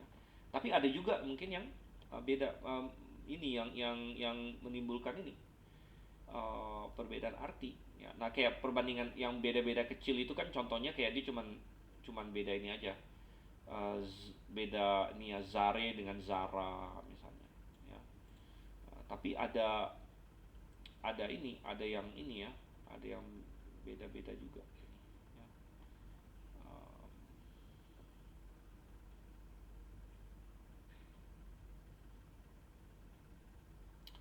Seperti di 3 ayat 6, jadi Matius 3 ayat 6 dia tambahkan di Sungai Yordan di sini oleh B sepertinya ya. Ya dan tapi dia tidak jabarkan semua, karena kalau saya tarik ke bawah dia nggak sampai ribuan, dia cuman kasih, ya kayak Yohanes kan dia bilang ada 1000-an, tapi dia nggak kasih semua nih, ya. Nah contoh misalnya di sini ya, Yohanes 1 ayat 25, ya, Sinaiticus bunyinya kayak epon auto, dan dia berkata dan memberitahu kepadanya. Sedangkan kalau di Vatikanus dan bertanya dan berkata kepadanya, jadi ada menambahkan kata bertanya contohnya, ya. Yohanes 1 ayat 34, Sinaiticus berkata eklektos, yang terpilih, ho eklektos. Vatikanus bilang ho huios, sang putra, ya. Jadi contoh-contoh di sini, ya. Tapi sekali lagi yang di Wikipedia ini juga dia tidak list semua, saya tidak tahu apakah ada tempat yang melis semua atau tidak, ya. Ini apa ini?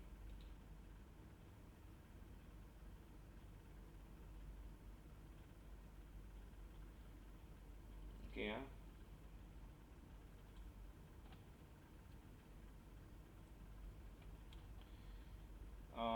Ya oke.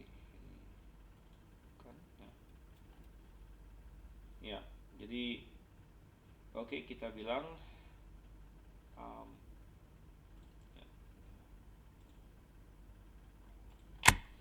ya kira-kira seperti itu ya. Oke, kita masuk ke poin kelima di sini, teori mereka. Ya, teori mereka berkata bahwa teks tradisional adalah produk suatu revisi resmi oleh gereja. Jadi ini adalah usaha mereka untuk menjelaskan kenapa TR didukung oleh ribuan manuskrip. Yang saya bilang tadi, kalau misalnya Aleph dan B yang benar kan mestinya itu yang di copy terus oleh orang gitu kan. Kenapa yang TR justru yang di copy terus oleh orang? Nah, mereka menciptakan teori untuk menjelaskan ini. Jadi ini kembali dikemukakan oleh Hort, ya, untuk mengatasi masalah bahwa TR didukung mayoritas manuskrip. Menurut Hort, karena ada beberapa tipe teks yang beredar di daerah itu, ya, maka para tokoh gereja memutuskan untuk melakukan suatu recension. Ya, recension itu suatu pengeditan teks di sini, ya, untuk mendapatkan teks yang diakui bersama. Ya, sini ya. Jadi menurut mereka bikin teori bahwa di sekitar abad ke-3 dan 4, ya, sekitar abad ke-3 dan 4, gereja-gereja pada waktu itu melakukan resensi teks. Jadi intinya mereka kayak memutuskan teks mana yang harus dijadikan teks resmi lah, begitu ya, untuk mendapatkan teks yang diakui bersama. Teks ini lalu menjadi teks standar dan disalin, dan teks-teks lain dibuang, ya. Nah, menurut Hort ini terjadi antara tahun ini, abad 3 dan abad 4 intinya, di Antioquia, ya, sehingga menurut banyak ahli kritik tekstual, TR tidak eksis sebelum abad ketiga, ya. Menurut mereka TR tidak eksis sebelum abad ketiga, melainkan TR adalah hasil pengeditan di abad ke-3 dan 4. hasil pengeditan. Dan itu menurut mereka menjelaskan karena itu hasil editan mereka dan dijadikan teks resmi, maka gereja-gereja akhirnya menyalin teks ini, gitu, menyalin teks ini karena ini sudah dijadikan teks resmi. Padahal ini bukan teks yang aslinya, melainkan teks hasil editan gereja-gereja yang mereka lakukan di abad ketiga dan keempat. Gitu. Oke, dan ya apa yang bisa kita katakan tentang itu? Ya, kita bilang satu, teori ini dibuat bukan berdasarkan bukti atau petunjuk sejarah, tetapi karena Westcott dan Hort ingin menjelaskan kenapa teks tipe TR mendominasi manuskrip-manuskrip yang eksis. Ya. WH ini ya singkatan Westcott dan Hort. WH juga harus menjelaskan mengapa teks favorit mereka B dan Aleph yang muncul di abad yang dari abad keempat tidak berlanjut setelah itu. Kenapa tidak ada keturunannya tadi? Ya, kalau ini leluhurnya, keturunannya mana? Begitu ya. Jadi yang pertama kita katakan mengenai teori kelima ini adalah tidak ada bukti sejarahnya. Artinya kan kita tidak berhak untuk bikin teori yang tanpa bukti dong. Gitu. Ya. Mana ada bukti bahwa gereja-gereja mengedit teks gitu lalu menghasilkan TR gitu? Di mana teorinya itu? Di mana buktinya itu? Dan ya itu mirip dengan ini ya, kembali lagi ke perdebatan penciptaan dengan evolusi ya, mirip kalau mereka sudah tidak bisa menjelaskan ya. Misalnya dalam teori Big Bang gitu kan. Dalam teori Big Bang lalu ada suatu fitur yang mereka tidak bisa jelaskan, mereka tinggal ubah teorinya. Oh, kalau gitu Big Bang-nya terjadinya begini gitu ya. Dan tidak ada bukti untuk itu, tapi hanya untuk mengakomodasi serangan gitu, mengakomodasi untuk menjawab serangan istilahnya. Oke. Kemudian B kita bilang bukan saja teori ini tanpa bukti historis, ya, tapi teori ini berlawanan dengan bukti-bukti yang ada. Bahkan bukti-bukti yang ada bertentangan dengan teori ini. Ya, misalnya dari perhitungan Burgon, ini sudah kita pernah bahas. Para bapak gereja, tanda kutip ya, karena sebenarnya kita tidak suka sebut mereka bapak gereja, tapi ini istilah yang dipakai umum.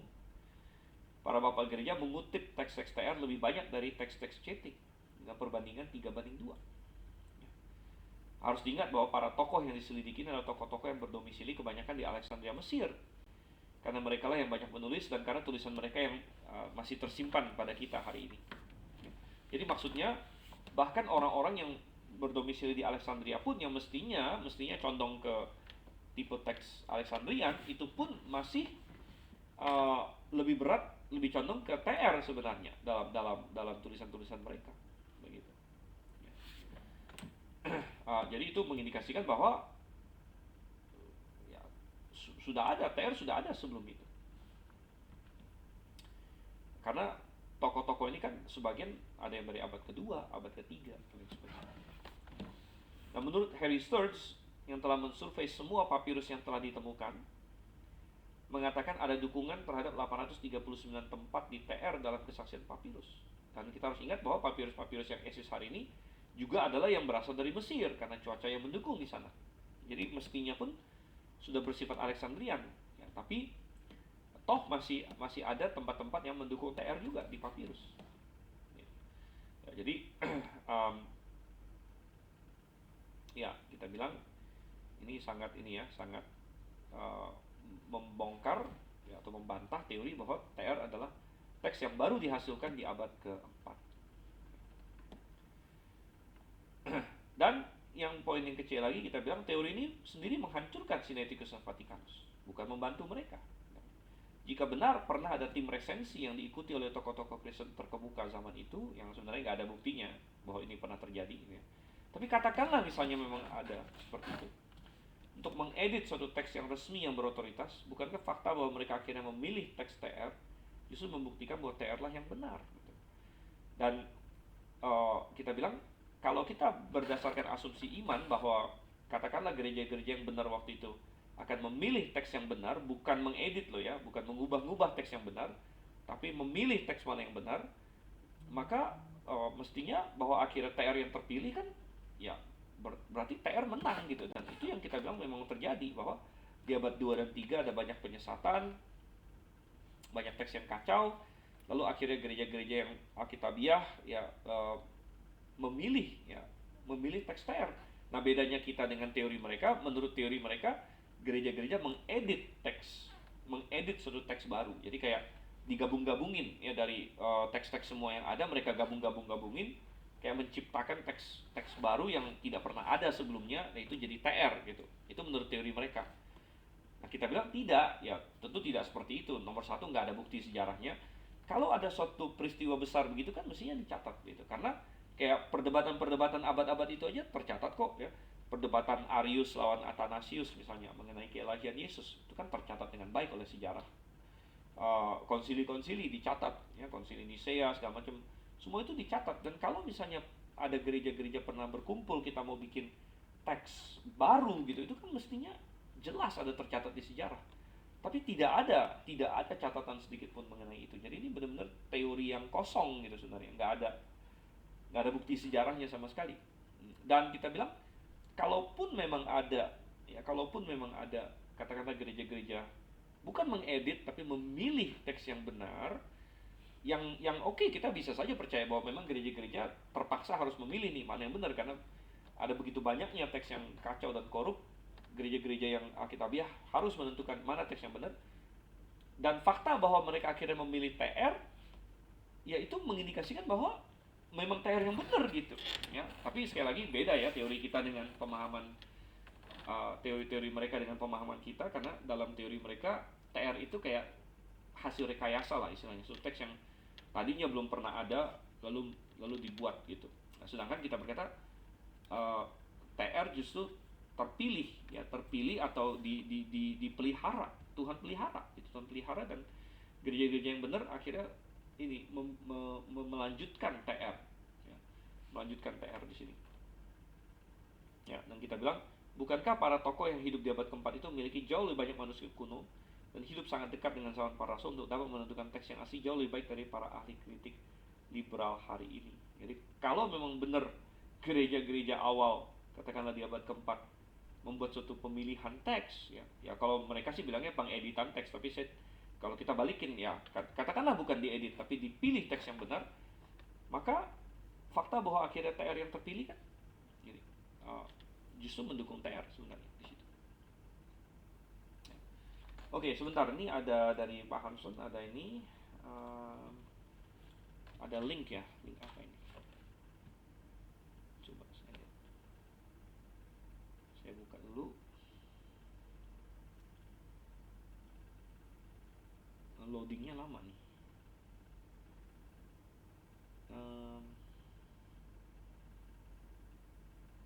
Oke, kok loadingnya lama? Nggak ke load ini ya, link yang dikasih. Cuman judulnya dikasih Codex B and its Allies, a study and an indictment, Hoskier. Tapi sepertinya ini tulisan Hoskier ya. Ini bentuknya apa? PDF atau apa ini? Dari Internet Archive.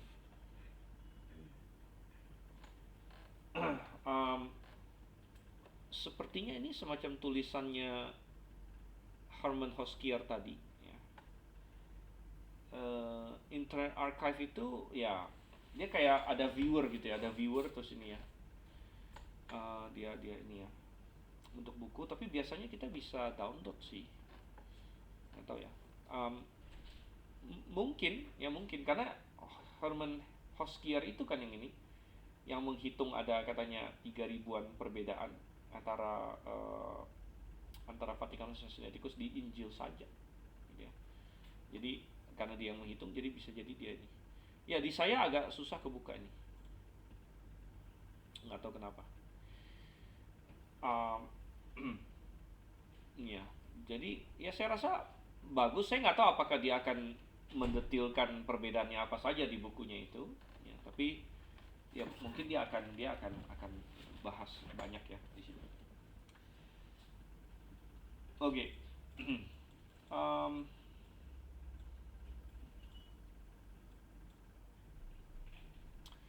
Oke, selanjutnya kita lihat lagi di sini. Oke, kalau mau di-share ke link WA ya silakan, boleh kalian share juga misalnya ya. Lalu kita lihat sekarang poin nomor 6.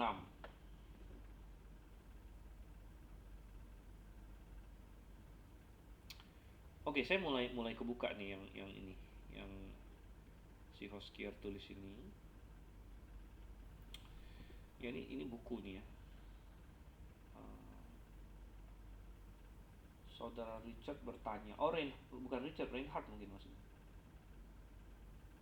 Oh iya benar, ada pertanyaan dari Reinhard. Uh, ya, kalau NKJV sudah lebih corrupted dibandingkan KJV ya Pak. Nah, ini ada sedikit ini ya. Mungkin nanti kita akan bahas waktu kita bahas di terjemahan-terjemahan. Jadi NKJV itu tadinya suatu ini suatu proyek untuk menciptakan sesuatu yang seperti KJV ya, tapi dengan bahasa yang diperbaharui, gitu kan? Nah, uh,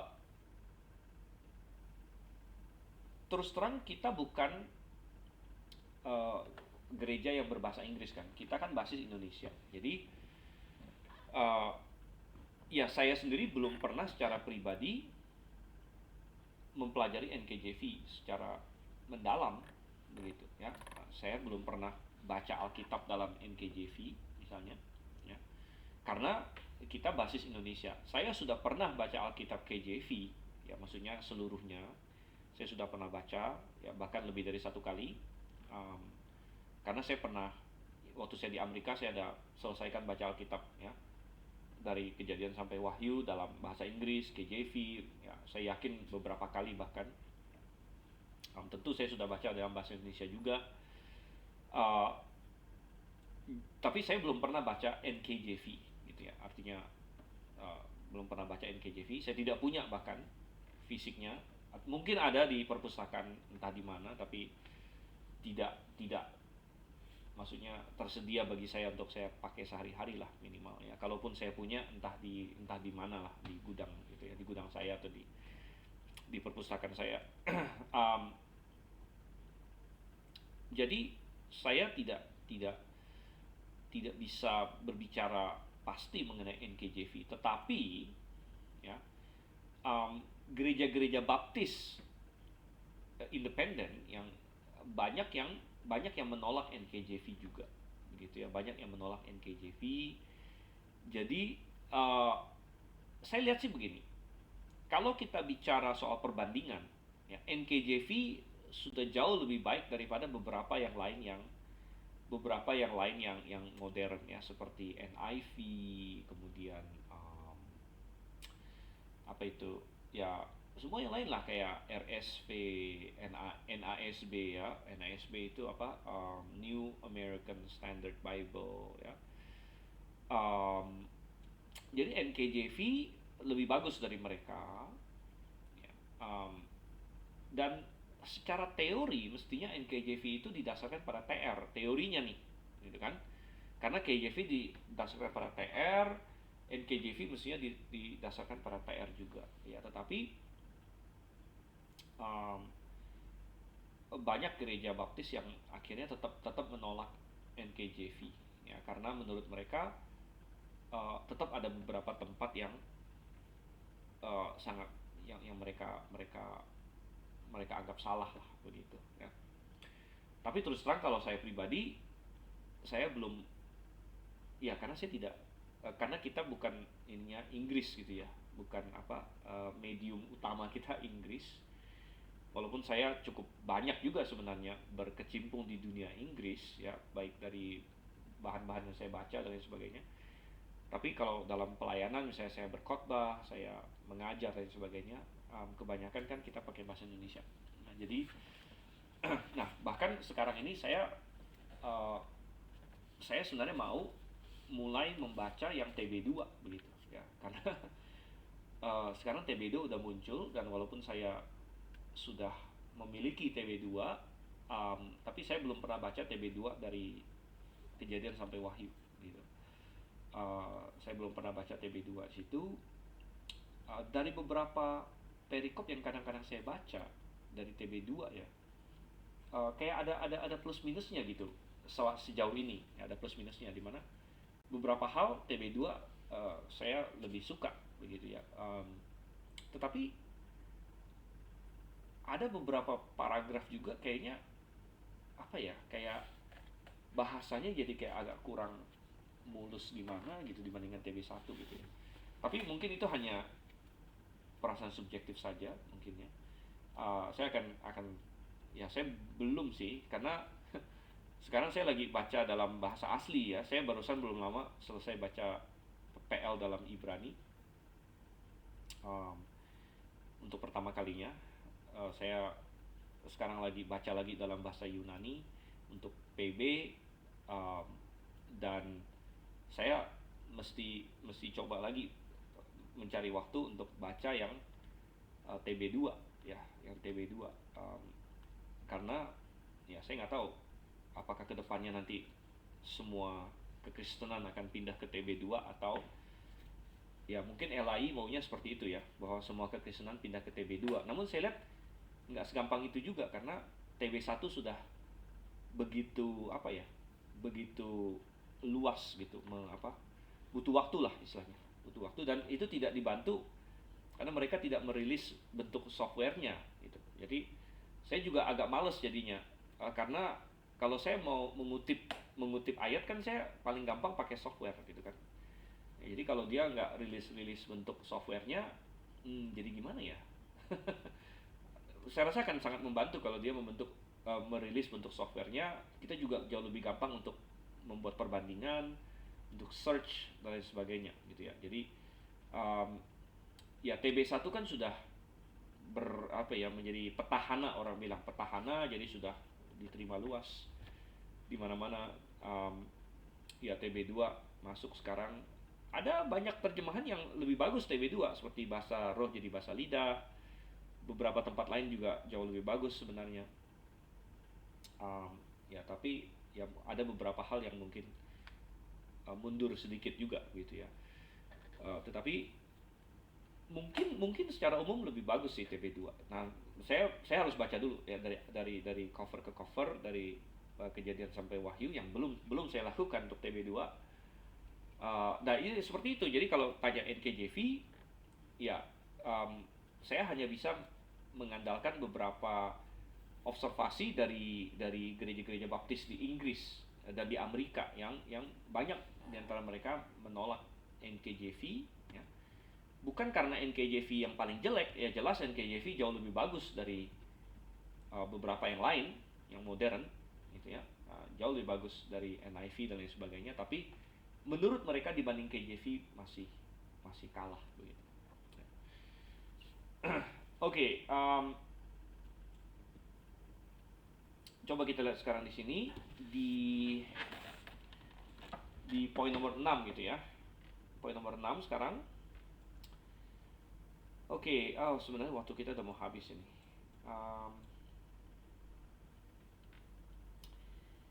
Bisa nggak kita selesai? Coba kita lihat ya, poin nomor 6 ini.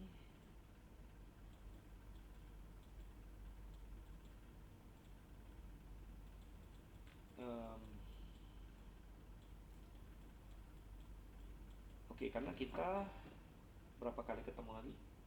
Sebentar. Coba saya lihat dulu ya. Hari ini tanggal 16, jadi ada tanggal 23, 30, dan 7 sebenarnya. Jadi 3 kali ketemu lagi. Ya. 3 kali ketemu lagi.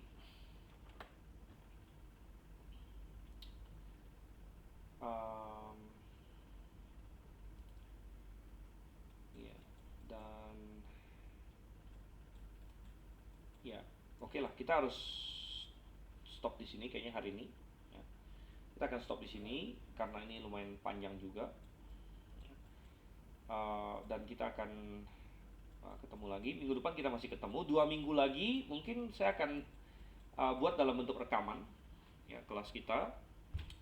Kemudian 3 minggu lagi kita ketemu lagi ya. Kemudian nanti ada final test. Nah kalau sampai terakhir nanti mestinya final test kita belum selesai, saya bisa mungkin pakai waktu itu untuk kelas terakhir, kemudian final testnya kita belakangan. Nanti kita lihat lah ini kira-kira seperti apa. Oh ya, untuk hasil UTS sudah ada ya, sudah selesai. Cuman kapan mau saya bagikan? Bagi yang ada di Gids ini, saya bagikan di Gids saja. Nanti bagi yang online mungkin saya akan fotokan hasilnya kepada masing-masing nanti suatu waktu. Um, uh, ya kapan ya saya bagikan ya? Mungkin hari Senin ini lah saya bagikan di chapel umum, gitu ya. Bagi yang di Gids, saya akan bagikan di chapel umum hari Senin mungkin. Uh, ya kalau Immanuel bisa nanti kapan ketemu saya minta saja. Uh, dan bagi yang online nanti ini ya. Nanti saya fotokan atau apa gitu. Oke, baik.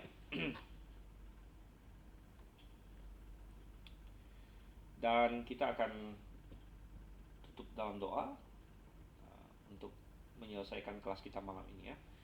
Terima kasih Tuhan, Kau sudah pimpin kami dan pimpinlah kami terus kepada kebenaran-Mu dan kami bisa memahami hal-hal yang mendasar dengan sebaik-baiknya. Kami berdoa dalam nama Yesus Kristus. Amin. Oke, baik ya. Sampai di sini. Sampai ketemu lagi. Maranatha.